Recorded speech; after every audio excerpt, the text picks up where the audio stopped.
ഞാൻ ശരിക്കും പറഞ്ഞാൽ ഈ സിനിമ ഷൂട്ട് ചെയ്യുന്ന ഒരു 1 ലൈൻ മാത്രമേ കേട്ടിട്ടുള്ളൂ. ഫുൾ സ്ക്രിപ്റ്റ് കയ്യിൽ കിട്ടി ഷൂട്ട് ചെയ്ത സിനിമയല്ലേ ഇത്.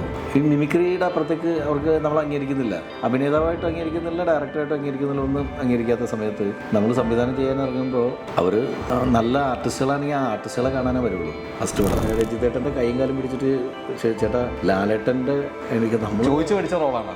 ലാലേട്ടൻ്റെ കൂടെ ഒന്ന് വെറുതെ ഫ്രെയിമിൽ നിൽക്കാൻ ഞാൻ പറഞ്ഞു ഇക്കാരോട് ഒരു പടത്തിൽ തല കാണിക്കാനായിട്ട് അപ്പോഴും നമ്മൾ ഇത്ര നാളായിട്ട് അഭിനയിച്ചിട്ടുള്ളൂ ഇല്ല. അത് കണ്ടിന്യൂ ചെയ്യുന്നതാണ്. എൻ്റെ അടുത്ത് ബിജുമാനൊക്കെ ചോദിച്ചു പിറ്റേ സമയം നീ എന്തെന്നാണ് ഈ സാറിൻ്റെ അടുത്തൊന്നും ഇങ്ങനെയൊക്കെ തുള്ളണ്ടായിരുന്നല്ലോ. ഞാൻ പറഞ്ഞു എനിക്ക് സ്നേഹമാണ്, റെസ്പെക്റ്റ് ഉണ്ട്, എല്ലാം ഉണ്ട്. അവിടെ സാറൊക്കെ എന്ത് ഇടവേ ഇടുവാ ഇതിലറിയോ ഞാൻ നോക്കിയപ്പോൾ AR റഹ്മാനെയാണ് വിളിക്കുന്നത്. അവർക്ക് മനസ്സിലായിട്ടില്ല. ഞാൻ ഓടിച്ചത് സാറ് സോറി റഹ്മാൻ സാർ ഭയങ്കരമായിട്ട് എൻജോയ് ഉണ്ടായിരുന്നു. വേണ്ടാന്ന് വെച്ചത് ഞാനല്ല, മറ്റു ഡയറക്ടേഴ്സാണ്. അല്ല അത് പണ്ട്. ഇപ്പൊ വേണമെങ്കിൽ വിചാരിച്ചാൽ ഇപ്പോഴും അവർ മനസ്സുവെക്കുന്നത് എനിക്ക് തോന്നുന്നില്ല. 25 വർഷം ഡെയിലി കേട്ടുകൊണ്ടിരുന്ന സാധനം ഇതാ. നിന്റെ കൂട്ടുകാരൻ രക്ഷപ്പെട്ടല്ലോ, നീ മാത്രം പറ്റി.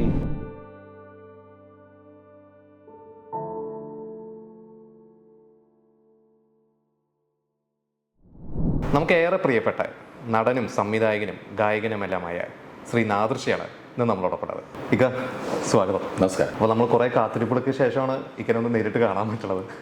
Once upon a time in Kochi റിലീസൊക്കെ മാറി ഇപ്പം എന്തായാലും തിയേറ്ററിലേക്ക് എത്തുകയാണ്. റിലീസ് മാറിയത് ഒരു പ്രാവശ്യം മാറിയിട്ടുള്ളൂ. അതെ. ഇന്നത്തെ ഡേറ്റ് ഇപ്പോൾ നമ്മൾ അനൗൺസ് ചെയ്ത ഡേറ്റ് തന്നെയാണ് 31 തന്നെയാണ്. അപ്പോൾ നമുക്ക് അതിനെ കുറിച്ച് തന്നെ തുടങ്ങാം. അപ്പോൾ once upon a time Kochi നമുക്ക് ആദ്യം ഈ പറഞ്ഞ റാഫിക്കയുടെ സ്ക്രിപ്റ്റ് എന്നൊക്കെ പറഞ്ഞു കഴിഞ്ഞപ്പോൾ നമ്മളൊരു കോമഡിക്കാണ് പ്രതീക്ഷ. പക്ഷേ ട്രെയിലറൊക്കെ വന്ന ശേഷം ത്രില്ലർ മൂഡ് തന്നെയാണ് തന്നെ പറഞ്ഞിട്ടുണ്ട് അല്ലേ. ഒരു ദിവസം നടക്കുന്ന അങ്ങനെ ഒരു നമുക്ക് പറയാൻ പറ്റുന്ന എന്താണ് ആ സിനിമയെ കുറിച്ച്? സത്യം പറഞ്ഞിട്ടുണ്ടെങ്കിൽ നമുക്ക് നേരത്തെ എൻ്റെ അടുത്ത് പറഞ്ഞ പോലെ തന്നെ റാഫി എന്ന് പറയുന്ന റൈറ്ററുടെ ഒരു സ്ക്രിപ്റ്റ് കിട്ടാൻ വേണ്ടിയിട്ട് നമ്മൾ കൊതിച്ചെടുക്കുന്ന സമയത്ത് ഹ്യൂമർ സ്ക്രിപ്റ്റ് തന്നെയാണ് ഞാനും പ്രതീക്ഷിച്ചത്.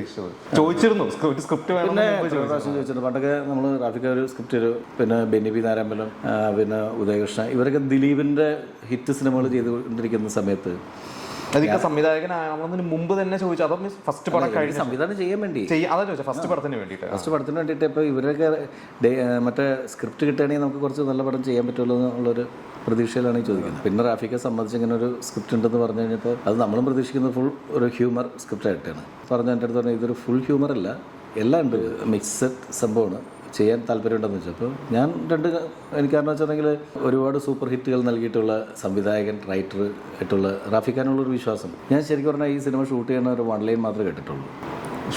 ഫുൾ സ്ക്രിപ്റ്റ് കയ്യിൽ കിട്ടി ഷൂട്ട് ചെയ്ത സിനിമയല്ലേ ഇത്. കാരണം നമുക്കുള്ളൊരു വിശ്വാസങ്ങളില്ലേ, ഒരു തുടക്കം മുതൽ അവസാനം വരെ കേട്ടു, കഥ അറിയാം. അറിയാം. അതിൻ്റെ ഒരു പ്ലാൻ ചെയ്യാനുള്ള കാര്യങ്ങൾ രൂപങ്ങൾ കഥ ആദ്യം തൊട്ട് അവസാനം വരെ എൻ്റെ അടുത്ത് പറഞ്ഞു. പേപ്പറിലൊക്കെ ആക്കി തരുന്നതിന് മുമ്പാണ് ഷൂട്ടിങ്. അതായത് ഓരോ സീൻസ് നമുക്ക് അതാത് ദിവസങ്ങളിൽ സീൻസ് നമുക്ക് തരും. പിന്നെ എനിക്കൊരു ധൈര്യം ഉണ്ടായിരുന്നു വെച്ചിട്ടുണ്ടെങ്കിൽ റൈറ്ററുടെ കയ്യിൽ ഒരു പരിപൂർണമായിട്ടുള്ള, കാരണം ഇവരുടെ എല്ലാവരും സിനിമകൾ അങ്ങനെ. അപ്പോൾ ഞാൻ ദിലീപായിട്ട് സംസാരിച്ചപ്പോൾ ദിലീപ് പറഞ്ഞു ഇങ്ങനെയാണ് ഇവരുടെ ഒരു പാറ്റേൺ. ലൊക്കേഷനിൽ ഉണ്ടാവുന്നതാണ് കൂടുതൽ. ലൊക്കേഷനിൽ. അപ്പോൾ നമ്മൾ കേട്ടിട്ടുണ്ട് ഇപ്പോൾ ലോയി സാറ് 10 ദിവസം കൊണ്ട് വേറെ സിനിമയ്ക്ക് ഷൂട്ടിങ്ങിന് പോയിട്ട് ആ സിനിമ നടക്കാതെ വന്നപ്പോൾ ഇരുന്ന് 10 ദിവസം കൊണ്ട് എഴുതിയാണ് കിരീടം എന്ന്. അത് മറ്റേത് ഭരതം അങ്ങനെ കേട്ടിട്ടുണ്ട്. അപ്പോൾ ഈ ലെജൻസാണ്, ഈ ലെജൻസിൻ്റെ അവരോടുള്ള വിശ്വാസം. അപ്പോൾ അങ്ങനെ തുടങ്ങി ത്രില്ലർ മൂഡ് എല്ലാം ഉണ്ട്, ഇടയ്ക്ക് തമാശയുണ്ട്. പിന്നെ നമ്മളൊരു പ്രേക്ഷകൻ എന്നുള്ള നിലയിൽ പറയുകയാണെങ്കിൽ ആദ്യം തൊട്ട് അവസാനം വരെ നമുക്ക് ബോറടിക്കാതെ കണ്ടിരിക്കാൻ പറ്റുന്നൊരു സിനിമ. അതേ കൂടുതൽ വേറെ എനിക്ക് തോന്നുന്നു അർജുനുണ്ട്, പിന്നെ അടുത്തൊരു തലമുറയെ വെച്ചിട്ട് നമുക്ക് വളരെ രസകരമായിട്ട് കൊള്ളാലേ പരിപാടി എന്ന് പറയുന്ന തരത്തിലുള്ളൊരു. ഈ അർജുനായാലും റഫീഖയുടെ മകനായാലും ചെറുപ്പം മുതൽ നിങ്ങളൊക്കെ കണ്ടിട്ടുള്ള നിങ്ങളുടെ കുട്ടികൾ തന്നെയാണ് അല്ലെ, നിങ്ങളുടെ മുമ്പിൽ വളർന്ന കുട്ടികൾ തന്നെയാണ്. നമ്മുടെ മുമ്പിൽ വളർന്ന പിള്ളേരാണ്. പിന്നെ ഈ മുബീനൊക്കെ ഞാൻ കാണുന്നത് വലുതായി കഴിഞ്ഞ ശേഷമാണ്. കാരണം റാഫിക്കായിട്ടൊക്കെ ഇങ്ങനെ എവിടെയെങ്കിലും ഫംഗ്ഷൻ വെച്ച് കാണുന്നതല്ലാണ്ട് വീട്ടിൽ പോയിട്ടുള്ള പരിചയം ഈ സിനിമയായിട്ട് ബന്ധപ്പെട്ട് ആണ് വീടുമായിട്ടുള്ളത്. പക്ഷേ റാഫിക്കയുടെ മകന് നമ്മുടെ ഹീറോ റാഫിക്കയുടെയും ഷാഫിയുടെയും അസിസ്റ്റന്റ് അസോസിയേറ്റ് ഒക്കെ ആയിട്ട് വർക്ക് ചെയ്തിട്ടുണ്ട്. അഭിനയം പഠിച്ചിട്ടുണ്ട്, പുറത്തു പോയി അനുപം കെയറിന്റെ സ്കൂളിൽ പോയിട്ട് അഭിനയം പഠിച്ചിട്ടുണ്ട്. അപ്പോൾ അവനെ കണ്ടിട്ടുണ്ട് ലൊക്കേഷനിലൊക്കെ. അപ്പോൾ ഞാൻ തന്നെ ചോദിച്ചിട്ടുണ്ട് ഇവനെ ഈ വെയിലും കൊള്ളിച്ച്, കാരണം അസിസ്റ്റന്റ് ഡയറക്ടേഴ്സ് എന്ന് പറഞ്ഞ ഓട്ടമുണ്ട്, ഇവനെ ഈ വെയിൽ കൊള്ളിച്ച് ഇങ്ങനെ ഓടിക്കുന്നതിനോട് നിങ്ങൾക്ക് അഭിനയിപ്പിക്കാൻ പാടില്ലെന്ന് വെച്ചിട്ടുണ്ട്. കാരണം അങ്ങനെ പെട്ടെന്ന് നമുക്ക് കാണുമ്പോൾ ഒരു സിനിമാ നടൻ എന്ന് പറയുന്നത് ഇപ്പോൾ അങ്ങനെയൊന്നും ഇല്ല കേട്ടോ. ഇപ്പോൾ ഒരു സാധാരണക്കാരൻ്റെ മുഖമുള്ള ആൾക്കാണ് സിനിമയിൽ അവസരങ്ങൾ ഏറ്റവും കൂടുതൽ. കാരണം പഴയ ഒരു കൺസെപ്റ്റ് പോയി മൊത്തം മാറി. ചോക്ലേറ്റ് ഒക്കെ മാറിയില്ലേ? ചോക്ലേറ്റ് ഒക്കെ പോയി ഇപ്പോൾ നന്നായിട്ട് അഭിനയിക്കുന്ന ആൾക്ക് ആരാണെങ്കിലും അവനെ ജനം അംഗീകരിക്കും. അല്ലാണ്ട് പഴയ കാലങ്ങളിൽ സിനിമാ നടൻ എന്ന് പറഞ്ഞിട്ട് നമ്മൾ അവൻ സിനിമാ നടനെ പോലെ ഇരിക്കുന്നു പറയുമ്പോൾ നമ്മൾ ഒറ്റ വാക്കി പറഞ്ഞ സുന്ദരൻ നല്ല ഭംഗിയുള്ള ഒരുത്തരെ കാണുമ്പോൾ എടാ നിനക്ക് നല്ല ഭംഗിയാണ്, നിനക്ക് സിനിമയിൽ അഭിനയിച്ചൂടെ എന്ന് പറയും. സുന്ദരനെ കൊണ്ടായി അവിടെ വെറുതെ നിർത്തിയിട്ട് കാര്യമില്ല, സുന്ദരനെ അഭിനയിക്കണ്ടേ? അതൊക്കെ മാറി ഇപ്പം എന്തായാലും. അത് ആ സിനിമയൊക്കെ പുതിയ പിള്ളേർ പൊളിച്ചെഴുതി ഇപ്പോൾ അങ്ങനെ ഇന്ന ആൾ അഭിനയിക്കണമെന്നൊന്നുമില്ല. നന്നായിട്ട് അഭിനയിക്കുന്ന ഒരു പരിചയമില്ലാത്ത ഒരാൾ വന്ന് തമാശ പറഞ്ഞു. നമുക്ക് നമ്മളുടെയൊക്കെ സിനിമ സങ്കല്പത്തിൽ സ്ക്രിപ്റ്റൊക്കെ കൈ കിട്ടി കഴിയുമ്പോൾ ഈ കോമഡി ഈ ആൾ പറഞ്ഞാൽ ഏക്കും, അല്ലെങ്കിൽ ഇത് കറക്റ്റ് സുരാജൻ്റെ മീറ്ററാണ് കേട്ടോ, അല്ലെങ്കിൽ ഇത് സെലിം കുമാർ കറക്റ്റാണ്. നമ്മളുടെ കൂടെയുള്ള റൈറ്റേഴ്സും അവരുടെ മനസ്സിൽ എഴുതുമ്പോൾ തന്നെ ഉണ്ടാവും ഒരാളുടെ മീറ്റർ വെച്ചിട്ട് എഴുതുള്ളൂ. ഇപ്പോൾ അങ്ങനെ തന്നെയാണ് സിനിമകൾ എഴുതുന്നത്. അപ്പോൾ ആ മീറ്ററിൽ ആ ആളെ തന്നെ കിട്ടുമെന്നാണ് ആദ്യം നോക്കുക. അപ്പോൾ ഇപ്പോൾ അതൊന്നുമില്ല. ഇപ്പോൾ ആളെ കിട്ടിയില്ലെങ്കിൽ വേറെ പുതിയ ആൾ വരും. ഓപ്ഷൻസ് ഒരുപാടുണ്ട്. ആരെ വേണമെങ്കിലും വെച്ച് ആ ക്യാരക്ടർ ജനങ്ങൾ അംഗീകരിക്കുകയും ചെയ്യുന്നുണ്ട്. കാണുമ്പോൾ അയാൾ നന്നായിട്ട് അഭിനയിച്ചിട്ടുണ്ടെങ്കിൽ ഇന്നേ വരെ കണ്ടിട്ടില്ലെങ്കിൽ പോലും അയാൾ പറഞ്ഞ ചിരിക്കും, അയാൾ പറയുന്ന സാധനങ്ങൾക്ക് കൈയടി കിട്ടും. സിനിമ മാറി. ഇതിപ്പോൾ 6ാമത്തെ സിനിമയാണ്. ഒരു 9 വർഷമായി, 2015 അമറക്കം സംഭവിക്കുന്നത്. അപ്പോൾ ഒരു ഫസ്റ്റ് പടം ഈ 6ാമത്തെ പടം എത്തുമ്പോൾ ആസ് എ ഡയറക്ടർ എന്ന രീതിയിൽ ഇപ്പോൾ സ്വയം ഇങ്ങനെ തന്നെ എങ്ങനെയാണ് ഇങ്ങനെ കാണുന്നത്? ഞാൻ പറഞ്ഞ ആ ഒരു ഗ്രോത്ത് കാണുന്നത്. എനിക്കങ്ങനെ എന്താ പറയുക, വലിയ മാറ്റമൊന്നും അങ്ങനെ പെട്ടെന്ന് കുറേ സിനിമകൾ കാണുന്ന ഒരാളാണ്. സിനിമയുടെ മാറ്റം അനുസരിച്ചിട്ടുള്ള മാറ്റം. ഞാൻ പറഞ്ഞ പണ്ട് നടനായിരുന്നപ്പോൾ സിനിമകളെ കാണുന്നത്. അപ്പോൾ നമ്മൾ സിനിമ കാണുമ്പോൾ ഇപ്പോൾ ടെക്നിക്കൽ സൈഡ് അല്ലെങ്കിൽ കുറേ കാര്യങ്ങൾ ഇപ്പോൾ ഡയറക്ടർ എന്ന് പറയുമ്പോൾ എല്ലാം അറിഞ്ഞിരിക്കണമല്ലോ. അപ്പോൾ ആ രീതിയിൽ കാഴ്ചപ്പാടുകൾ മാറിയിട്ടുണ്ട് സിനിമ. ഇല്ല, ഞാൻ എൻ്റെ പരിപാടി എന്ന് പറയും, സിനിമ സംവിധാനം ചെയ്യുന്ന ആളാണെങ്കിലും ഞാനൊരു പടം കാണാൻ പോയിരിക്കുമ്പോൾ അതിൻ്റെ ടെക്നിക്കൽ സൈഡും കാര്യങ്ങളൊക്കെ രണ്ടാമത് കാണുമ്പോഴേ ശ്രദ്ധിക്കും. എനിക്ക് ഇഷ്ടപ്പെട്ട ഒരു സിനിമയാണെങ്കിൽ എന്നെ അതിനകത്ത് ഭയങ്കരമായിട്ട് ഇൻജയിച്ചിട്ടുണ്ടെങ്കിൽ ആദ്യം വെറുതെ നമ്മൾ എന്തെങ്കിലുമൊക്കെ ഐസ്ക്രീമോ കപ്പലിയൊക്കെ തിന്ന് തിയേറ്ററിൽ പോയിരുന്ന് പോപ്കോണൊക്കെ തിന്നിരുന്ന് വെറുതെ കണ്ടിരുന്നു. ആദ്യം തൊട്ട് അവസാനം വരെ അതിൻ്റെ ടെക്നിക്കൽ സൈഡോ റീ റെക്കോർഡിങ്ങിനെ കുറിച്ചിട്ടോ നമ്മൾ അതിനകത്തേക്ക് അതിൻ്റെ ലൈറ്റിങ്ങും പാറ്റേൺ ഇതൊന്നും നോക്കില്ല. ആ കഥയിലേക്ക് നമ്മൾ അതിൻ്റെ കൂടെ ആ ക്യാരക്ടേഴ്സിൻ്റെ കൂടെ നമ്മൾ വെറുതെ ഇരുന്ന് സഞ്ചരിച്ച് അത് ആസ്വദിച്ചത് ഗംഭീരമാണെന്ന് ഉള്ളൊരു തോന്നൽ നമുക്ക് തന്നെ വരുമ്പോൾ ഒരു പ്രാവശ്യം കൂടി അല്ലെങ്കിൽ 2 പ്രാവശ്യം അതിൻ്റെ ടെക്നിക്കൽ വശങ്ങൾ അതെന്തുകൊണ്ട് അത് നന്നായി, അല്ലെങ്കിൽ അതിന് കയ്യടി കിട്ടി, അതിനെക്കുറിച്ച് കൂടുതൽ കാര്യമായിട്ട് നോക്കി, അല്ലെങ്കിൽ അതെങ്ങനെയായിരിക്കും ആ സീൻ നമ്മൾ ഉപയോഗിച്ചേക്കുന്നതൊക്കെ. ചില ഫൈറ്റ് സീക്വൻസിലൊക്കെ ചില ക്യാമറ ട്രിക്സും കാര്യങ്ങളൊക്കെ കാണുമ്പോൾ അതറിയാൻ പാടില്ലാത്ത കാര്യങ്ങളുണ്ടെങ്കിൽ ഞാൻ വിളിച്ച് ചോദിക്കും. ആ ഡയറക്ടറുടെ അടുത്ത് ക്യാമറേൻ്റെ അടുത്തൊക്കെ വിളിച്ച് ഇതെങ്ങനെയായിരുന്നു ചേട്ടാ, അല്ലെങ്കിൽ മോനെ അത് എങ്ങനെയാണ് ഷോട്ട് നിങ്ങൾ യൂസ് ചെയ്തു. കാരണം നമ്മളിപ്പോഴും സ്റ്റുഡൻ്റാണ്, ഓരോ സിനിമയും പഠിച്ചുകൊണ്ട് നമ്മൾ പഠിച്ചുകൊണ്ടിരിക്കുക. നമ്മൾ എല്ലാം കഴിഞ്ഞ് സിനിമ ഡയറക്റ്റ് ചെയ്യാൻ ഇറങ്ങിയ ആളല്ല. ഇപ്പോഴും എനിക്ക് അറിയാവുന്ന കാര്യങ്ങളെക്കാൾ കൂടുതൽ അറിയാൻ പാടില്ലാത്ത കാര്യങ്ങളാണ് സിനിമയിലുള്ളത്. ആ ഒരു ധാരണ കറക്റ്റായിട്ട് എനിക്കുണ്ട്. അപ്പോൾ അതിൻ്റെ പേരിൽ ഓരോ പുതിയ സമയം വരുമ്പോഴൊരു ഒരു സബ്ജക്റ്റ് കിട്ടുമ്പോൾ അതിന് എനിക്കൊരു പുതുമയുണ്ട്. പുതിയ റൈറ്റേഴ്സിൻ്റെ കൂടെ കൂടുമ്പോൾ അവരുടെ ആ ഒരു പുതുമ കിട്ടുന്നുണ്ട്. പുതിയ ക്യാമറമാൻമാരോട് വർക്ക് ചെയ്യുമ്പോൾ അവരുടെ ഒരു സാധനം സ്റ്റഡി ചെയ്യാൻ പറ്റുന്നുണ്ട്. അങ്ങനെ പുതിയ പിള്ളേർ നമ്മളുടെ ക്യാമറയുടെ മുമ്പിൽ നിന്ന് അഭിനയിക്കുമ്പോൾ പലപ്പോഴും അവർ നമ്മളെ അഭിനയം പഠിപ്പിക്കുന്നുണ്ട്. പറഞ്ഞു തന്നില്ലെങ്കിൽ പോലും നമ്മളത് നോക്കിക്കുമ്പോൾ ഇത് ഈ കറക്റ്റ് മീറ്റർ കേട്ടോ, അത് കൊള്ളാം, നമ്മളവർ പഠിപ്പിക്കുന്നുണ്ട് അഭിനയം, അല്ലെങ്കിൽ ഇത്രയും ചെയ്താൽ മതി എന്ന് അറിയിപ്പിക്കുന്നുണ്ട്. അപ്പോൾ എല്ലാം കൂടെ നമ്മൾ ഒരു ദിവസം പഠിച്ചുകൊണ്ടിരിക്കുന്നതിൻ്റെ പേരിൽ നമുക്കത് സിനിമ നമ്മൾ എല്ലാം കഴിഞ്ഞിട്ട് ചെയ്ത സിനിമ ആണെന്ന് ഒരിക്കലും പറയും. ഇനിയിപ്പോൾ ഞാനൊരു 10 സിനിമ കൂടി അടുത്തത് ചെയ്താലും ഇനിയും പിന്നെയും ഒരു 20 അല്ലെങ്കിൽ 20-25 സിനിമ ചെയ്യാനുള്ള ഭാഗ്യം ലഭിച്ചാൽ ആ 25ാമത്തെ സിനിമയ്ക്ക് ആദ്യത്തെ ഫസ്റ്റ് പടം ചെയ്തില്ല അവർക്ക് ബ്രദർ, അതേ പേടിയും അതേ അങ്കലാപ്പും അതേ സിനിമയ്ക്ക് എന്തൊക്കെ ചെയ്യണം എന്നുള്ളൊരു നമുക്കുള്ളൊരു തയ്യാറെടുപ്പൊക്കെ ഉണ്ടാവും. അല്ലാണ്ട് വളരെ റിലാക്സ്ഡ് ആയിട്ട് ചെയ്യാൻ പറ്റുമെന്ന് എനിക്ക് തോന്നുന്നില്ല. അത് ചിലപ്പോൾ എനിക്ക് സംഭവിക്കുന്നതായിരിക്കും. എക്സ്പീരിയൻസ്ഡ് ആയിട്ടുള്ള ഡയറക്ടേഴ്സിനൊക്കെ പുല്ലുപോലെ ചിലർ ചെയ്യുമായിരിക്കും, പക്ഷെ എന്നെ കൊണ്ട് പറ്റുമെന്ന് എനിക്ക് തോന്നുന്നില്ല. ഇപ്പോൾ ഫസ്റ്റ് സിനിമ അമറക്മതിൻ്റെ സമയത്ത് ഇങ്ങനെ പലപ്പോഴും പറഞ്ഞിട്ടുണ്ട്, ഇവർക്ക് അഭിനയിക്കാൻ, വിഷ്ണുവിനും വിപിനും അഭിനയിക്കാൻ വേണ്ടിയാണ് ഇവർ വന്നത്. പക്ഷേ ഒരു കാസ്റ്റ് മാറ്റി നിർബന്ധം പിടിച്ചു, നിങ്ങൾ അഭിനയിക്കുകയാണെങ്കിൽ ഞാൻ ചെയ്യില്ല എന്ന് പറഞ്ഞ് പൃഥ്വിരാജ് ആ ഒരു കാസ്റ്റിനെ കൊണ്ടുവന്നു. 2ാമത്തെ സിനിമ എത്തിയപ്പോൾ വിഷ്ണുവിനോട് അഭിനയിച്ചോളാൻ പറഞ്ഞു. ആ ഒരു ധൈര്യം, ആ ഒരു റിസ്ക് എടുക്കാനുള്ള ധൈര്യം ഉണ്ടായത് ഫസ്റ്റ് പടത്തിൻ്റെ ഒരു വിജയത്തിൽ നിന്ന് കിട്ടിയ ഒരു സംവിധായക എന്ന രീതിയിൽ നാദിർ ഷാ എന്ന് പറയുന്ന വ്യക്തിക്ക് കിട്ടിയ കോൺഫിഡൻസ് ആണോ, അതോ നാദിർ ഷാ എന്ന് പറയുന്ന ഒരു ബ്രാൻഡിന്, ആ ഒരു ബ്രാൻഡ് ഇനി എനിക്കൊരു ബ്രാൻഡായി ഒരു സംവിധായക രീതിയിൽ എന്തായിരുന്നു ആ ഒരു ഡിസിഷൻ എടുക്കുന്ന ധൈര്യം? ഇപ്പോഴും അങ്ങനെ ബ്രാൻഡ് ഒന്നായിട്ടില്ല എനിക്ക്. അല്ല അങ്ങനെയല്ല, 2ാമത്തെ റിസ്ക് എടുത്തല്ലോ. 6 പടം കഴിഞ്ഞിട്ട് നമ്മളങ്ങനെ ഒരു ബ്രാൻഡ് നാദിർ ഷാ എന്ന് പറഞ്ഞൊരു ബ്രാൻഡായെന്ന് ഞാൻ വിശ്വസിക്കുന്നില്ല. നല്ല പടം ചെയ്താൽ ആൾക്കാരെ അംഗീകരിക്കും, അല്ലെങ്കിൽ ആ ബ്രാൻഡൊന്നും ഉണ്ടാവില്ല. നല്ല ഒരു പടം ചെയ്തവനും ബ്രാൻഡാണ്. ആദ്യത്തെ പടം ചെയ്തപ്പോഴുള്ള ഇത് 2 കാര്യങ്ങളുണ്ട്. ഒന്ന്, എൻ്റെ ഫസ്റ്റ് പടം, അതിനകത്ത് പുതിയ ആൾക്കാരെ തന്നെ പരീക്ഷിച്ച് ചിലപ്പോൾ തിയേറ്ററിലേക്ക് ആൾ വരില്ല. കാര്യം എൻ്റെ മിമിക്രി കാസറ്റൊക്കെ കേട്ടിട്ടുണ്ട്, പേര് പറഞ്ഞാൽ ചിലപ്പോൾ അറിയായിരിക്കും, നാദിർ ഷാ മിമിക്രി ഈ മിമിക്രിയുടെ അപ്പുറത്തേക്ക് അവർക്ക് നമ്മൾ അംഗീകരിക്കുന്നില്ല, അഭിനേതാവായിട്ടും അംഗീകരിക്കുന്നില്ല, ഡയറക്ടറായിട്ടും അംഗീകരിക്കുന്നില്ല, ഒന്നും അംഗീകരിക്കാത്ത സമയത്ത് നമ്മൾ സംവിധാനം ചെയ്യാൻ ഇറങ്ങുമ്പോൾ അവർ നല്ല ആർട്ടിസ്റ്റുകളാണെങ്കിൽ ആ ആർട്ടിസ്റ്റുകളെ കാണാനേ വരുള്ളൂ ഫസ്റ്റ് പടം. അപ്പോൾ ആ പടത്തിനകത്ത് പൃഥ്വിരാജും ജയസൂര്യ, ഇന്ദ്രജിത്തും, ആസിഫ് അലിയും, നമിത പ്രമോദ് അഭിനയിച്ചതിൻ്റെ പേരിലാണ് ഫസ്റ്റ് തിയേറ്ററിലേക്ക്. പിന്നെ അവർ മിമിക്രിയൊക്കെ ചെയ്തിട്ടുണ്ട്, 10-18 വർഷമായിട്ട് കാസറ്റുകളൊക്കെ തമാശയൊക്കെ ചെയ്തിട്ടുള്ള ഒരാൾ എന്ന് അറിയാവുന്ന കുറച്ച് ആൾക്കാരുണ്ട്. അവർക്ക് എന്തെങ്കിലും അതിനകത്ത് ഉണ്ടാവും എന്നൊരു പ്രതീക്ഷ. പിന്നെ ഇത്ര ആർട്ടിസ്റ്റുകളുണ്ടല്ലോ, അല്ലെങ്കിൽ ഒന്നുമില്ലാണ്ട് നാദർഷയ്ക്ക് ഇത്ര ആർട്ടിസ്റ്റുകൾ ഡേറ്റ് കൊടുക്കില്ല എന്നുള്ളൊരു ധാരണയിലുണ്ട്. അപ്പോൾ അങ്ങനെ അവരെ കാണാനും കൂടി വന്ന് തിയേറ്ററിൽ വന്ന ജനം പടം ഇഷ്ടപ്പെട്ട് കഴിഞ്ഞതിന് ശേഷമാണ് അപ്പോഴും നമ്മൾ അംഗീകരിക്കാനായിട്ട് ചെറിയ മടിയുള്ള ആൾക്കാരുണ്ടായിരുന്നു. അപ്പോഴും അവർ പറഞ്ഞത് 4-5 നായകന്മാരെ വെച്ചിട്ട് സിനിമ എടുത്തു കഴിഞ്ഞിട്ടുണ്ടെങ്കിൽ ആർക്കും ചെയ്യാം, നാദർഷമാണെന്ന് നിർബന്ധമില്ല. അതിൻ്റെ സമയത്ത് എക്സർവൈ ആർക്കുണ്ടെങ്കിലും ചെയ്യാം എന്ന് പറയുന്നത്. അപ്പോൾ പിന്നെ പക്ഷേ അപ്പോഴും നമ്മളത് കേട്ടിട്ട് നമ്മൾ അതിൻ്റെ ഒയ്യോ എന്നാൽ ഞാൻ തെളിയിച്ച് കാണിച്ചു കൊടുക്കാൻ വേണ്ടിയിട്ട് അങ്ങനെ എടുത്ത പടമല്ല രണ്ടാമത്തത് ഇങ്ങനെ സബ്ജക്റ്റ് പറഞ്ഞു വന്നപ്പോൾ വിഷ്ണു ഓക്കെ ആണെന്ന് എനിക്ക് തോന്നി. വിഷ്ണുവിന് ആപ്റ്റാണ്. പിന്നെ വേറൊരു ധൈര്യം എന്ന് വെച്ചിട്ടുണ്ടെങ്കിൽ ആദ്യത്തെ പടത്തിൻ്റെ ഒരു കോൺഫിഡൻസ് ഉണ്ടല്ലോ. അപ്പോൾ നമ്മളറിയാം വിജയിച്ചതിൻ്റെ ഒരു കോൺഫിഡൻസും കൂടി ആയിരിക്കാം.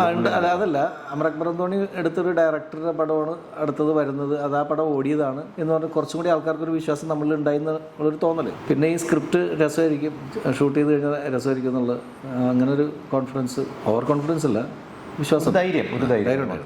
ഇപ്പം പല റൈറ്റേഴ്സിൻ്റെ സ്ക്രിപ്റ്റുകൾ ഒക്കെ ചെയ്തിട്ടുണ്ട്. ഇപ്പോൾ വിഷ്ണു ചെയ്തു, വിപിൻ, അത് കഴിഞ്ഞിട്ട് മാറി വന്നിട്ടുണ്ട്. ഇപ്പോൾ ഒരുപാട് കാസറ്റ്സിലും സ്കിറ്റുകളിലൊക്കെ ഇൻവോൾവ് ചെയ്തിട്ടുള്ള ആളാണ്. സ്വന്തമായിട്ടൊരു സ്ക്രിപ്റ്റ് ചെയ്യാത്തതാണോ? ഞാൻ പറഞ്ഞ അതൊരു വേറൊരു റൈറ്ററുടെ സ്ക്രിപ്റ്റ് കിട്ടിക്കഴിഞ്ഞാൽ എന്താണ് അങ്ങനെ ഒരു ഡിസിഷനിലേക്ക് പോകുന്നത്? എപ്പോഴും അങ്ങനല്ല, ഇപ്പം സ്വന്തം സ്ക്രിപ്റ്റ് വളരെ ധൈര്യത്തോടുകൂടി ചെയ്യുന്ന ഒരുപാട് ഡയറക്ടേഴ്സ് ഉണ്ട്.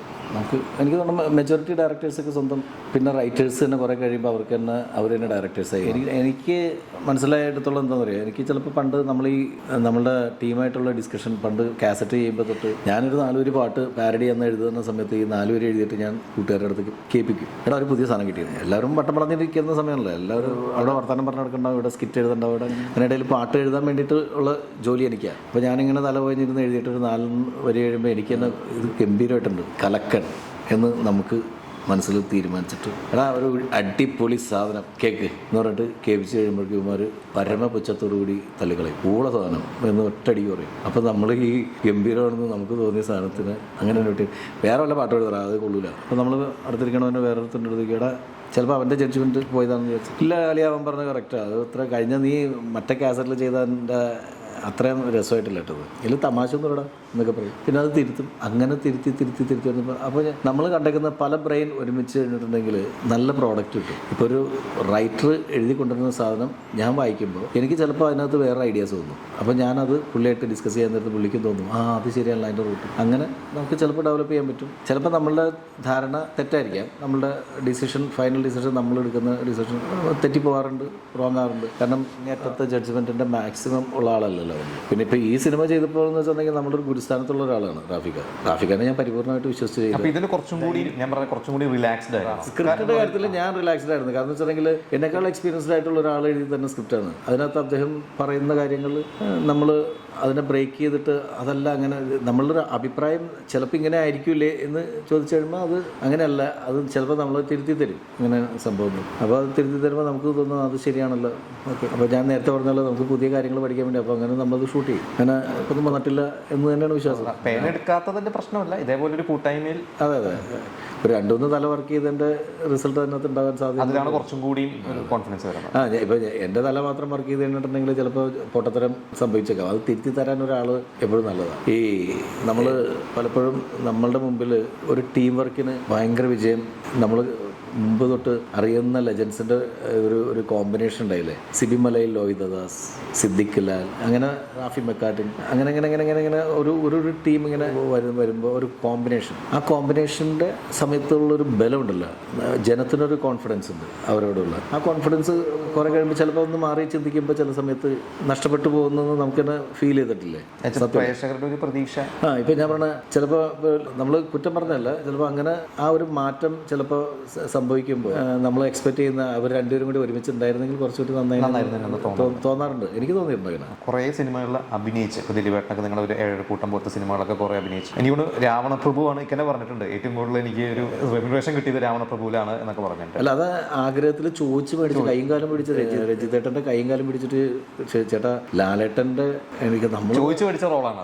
ലാലേട്ടൻ്റെ കൂടെ ഒന്ന് വെറുതെ ഫ്രെയിമിൽ നിൽക്കാൻ ഒരു ഫോട്ടോ എടുക്കാൻ വേണ്ടിയിട്ട് ഒരു ആഗ്രഹം ഉണ്ടാവില്ല നമുക്ക്. ലാലേട്ടനെ മമ്മൂക്കനൊക്കെ കാണുമ്പോൾ ഇപ്പോഴും ഞാൻ പറയാല അവരൊക്കെ കാണുമ്പോൾ എത്രയോ പ്രാവശ്യം ഫോട്ടോ എടുത്തിട്ടുണ്ട്, വർത്തമാനം പറഞ്ഞിട്ടുണ്ട്, കൂടെ നിന്ന് മണിക്കൂറുകളോളം സംസാരിച്ചിട്ടുണ്ട്. അവരെ വെച്ചിട്ട് ഷോ ഡയറക്റ്റ് ചെയ്തിട്ടുണ്ട്, എത്രയോ സ്റ്റേജ് ഷോസ് ചെയ്തിട്ടുണ്ട്. അതിന് വേണ്ടിയിട്ട് അവരായിട്ട് ഡിസ്കഷൻ കാര്യങ്ങൾ. എന്നാലും വല്ലപ്പോഴും കാണുമ്പോൾ ചേട്ടാ ഒരു ഫോട്ടോ എടുക്കട്ടെ, ഒരു സെൽഫി എടുക്കട്ടെ എന്ന് പറഞ്ഞിട്ട് നമുക്ക് ഓട്ടോമാറ്റിക്കലി ഉള്ളിലെ ഒരു ഫാൻ എന്താ ആ ഫാൻ ബോയ് ഉണ്ട്.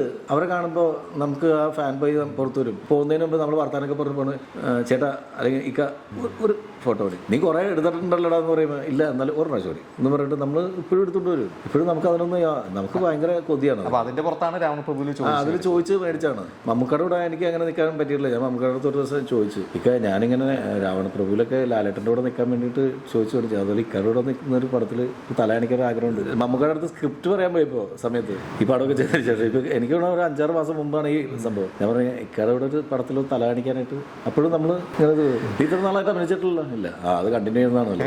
അപ്പോൾ നിനക്ക് പറയാലോ എപ്പോഴും അഭിനയിച്ചിട്ടില്ല എന്ന് പറയാം. അഭിനയിച്ചിട്ട് മറ്റത് അഭിനയിച്ചെന്ന് പറയുമ്പോൾ വെറൈറ്റി ഇല്ല, അത് അഭിനയിച്ചിട്ടില്ല എന്ന് പറയുമ്പോൾ ഒരു വെറൈറ്റി ഉണ്ടാവും. അപ്പോൾ ഞാൻ നേരത്തെ വെച്ചാൽ രാവണപ്രഭു ഇന്നും എനിക്ക് തോന്നുന്നു അഭിനയിച്ച സിനിമകളിൽ ഏറ്റവും റിപ്പീറ്റ് ആയിട്ട് ടി വിയിൽ കാണുന്ന രാവണപ്രഭുവിനെയാണ്. പ്രത്യേകിച്ച് ആ സീൻസും കാര്യങ്ങളെല്ലാം റിപ്പീറ്റ് ആയിട്ട് ഇപ്പോഴും വരുന്ന സിനിമയാണ്. അത് കഴിഞ്ഞിട്ട് പിന്നെ സ്റ്റേജ് ഷോസും മിമിക്രി കാര്യങ്ങളൊക്കെ തിരക്കായിട്ട് പോയിട്ട് അഭിനയത്തിലേക്ക് പൂർണ്ണമായിട്ട് അങ്ങനെ കോൺസെൻട്രേറ്റ് ചെയ്യാത്തതാണോ? ഞാൻ പറഞ്ഞ മറ്റ് തിരക്കുകൾ കാരണം ഞാൻ കോൺസെൻട്രേറ്റ് ചെയ്തിട്ട് എന്താ കാര്യം, മറ്റുള്ളവർ തീരുമാനിക്കണ്ടേ. എനിക്ക് അല്ല എന്നാലും ചിലപ്പോൾ ഈ സ്റ്റേജ് ഷോസിന്റെ ഒക്കെ തിരക്കിൽ പോയതുകൊണ്ടാണോ? അങ്ങനെ ഒന്നുമില്ല, വിളിക്കാണ്ടാണ്. അല്ലാണ്ട് എനിക്ക് ആഗ്രഹമില്ലാണ്ടോ അല്ലെങ്കിൽ ഞാൻ സ്റ്റേജ് ഷോ ഒക്കെ ഉണ്ടെങ്കിലും സ്റ്റേജ് ഷോന് ആള് വിളിക്കണമെങ്കിൽ കാശ് കൊണ്ട് പഠിക്കണമെങ്കിൽ സിനിമ ആടെന്നുള്ള ബാൻഡറാണ്. അത് കറക്റ്റാണ്. അപ്പോൾ ആ സിനിമയിൽ അഭിനയിക്കാൻ വേണ്ടിയിട്ട് അവസരം കിട്ടിയിട്ട് അതിന് പോകാതെ അയ്യോ എനിക്ക് സ്റ്റേജ് ഷോ ഉണ്ട് കേട്ടോ ഞാൻ അതുകൊണ്ട് അല്ലെങ്കിൽ ഞാൻ സ്റ്റേജ് ഷോ ഉള്ളതിന്റെ പേരിൽ ഞാൻ സിനിമയിൽ അല്ലെങ്കിലും പല ആർട്ടിസ്റ്റുകളും പറയുന്നത് കേട്ടിട്ടുണ്ട്, മുമ്പേ 3 മാസം മുമ്പ് സ്റ്റേജ് ഷോ ബുക്ക് ചെയ്തു അതുകൊണ്ട് എനിക്ക് പെട്ടെന്ന് വിളിച്ചാൽ വരാൻ പറ്റും ചുമ്മാ പറയണത് കൂടുതൽ. അപ്പോൾ ഈ പറഞ്ഞ പോലെ കിട്ടാത്തതിൻ്റെയും പ്രശ്നങ്ങളുണ്ട് അല്ലേ? കിട്ടാത്തതിൻ്റെ വിളിച്ച് നല്ല വേഷം വന്ന് വിളിച്ചിട്ടുണ്ടെങ്കിൽ പോകും. ആ സ്റ്റേജ് ഷോന് പറ്റിക്കാൻ പാടില്ല. ഇപ്പം ഞാൻ പെട്ടപ്പോൾ നേരത്തെ പറഞ്ഞ പോലെ നമ്മളെ വിശ്വസിച്ചിട്ടൊരു സ്റ്റേജ് ഷോ ഒരാൾ ബുക്ക് ചെയ്തിട്ടുണ്ടെങ്കിൽ അതിന് പ്രൊഡ്യൂസറുടെ അടുത്തും ഡയറക്ടറുടെ അടുത്തും പറഞ്ഞിട്ടുണ്ടെങ്കിൽ ഒരു ദിവസത്തേക്കൊക്കെ പോയി വല്ല അമേരിക്കയിലാണെങ്കിൽ ചിലപ്പോൾ ഒരു 3-4 ദിവസം നമ്മൾ ബ്രേക്ക് വേണ്ടി വരും പോയിട്ട് വരാനായിട്ട് ഒരു ഷോയ്ക്കൊക്കെയാണ്. അതല്ലാത്ത ഷോ എന്ന് പറയുമ്പോൾ ദുബായിലൊരു ഷോ ഉണ്ട്, ഞാൻ അഭിനയിച്ചുകൊണ്ടിരിക്കുന്നതിനിടയിൽ ഞാൻ ഡയറക്റ്റ് ചെയ്തുകൊണ്ടിരിക്കുന്നതിനിടയിൽ ഞാൻ പോയിട്ടുണ്ട് ഷോയ്ക്ക്.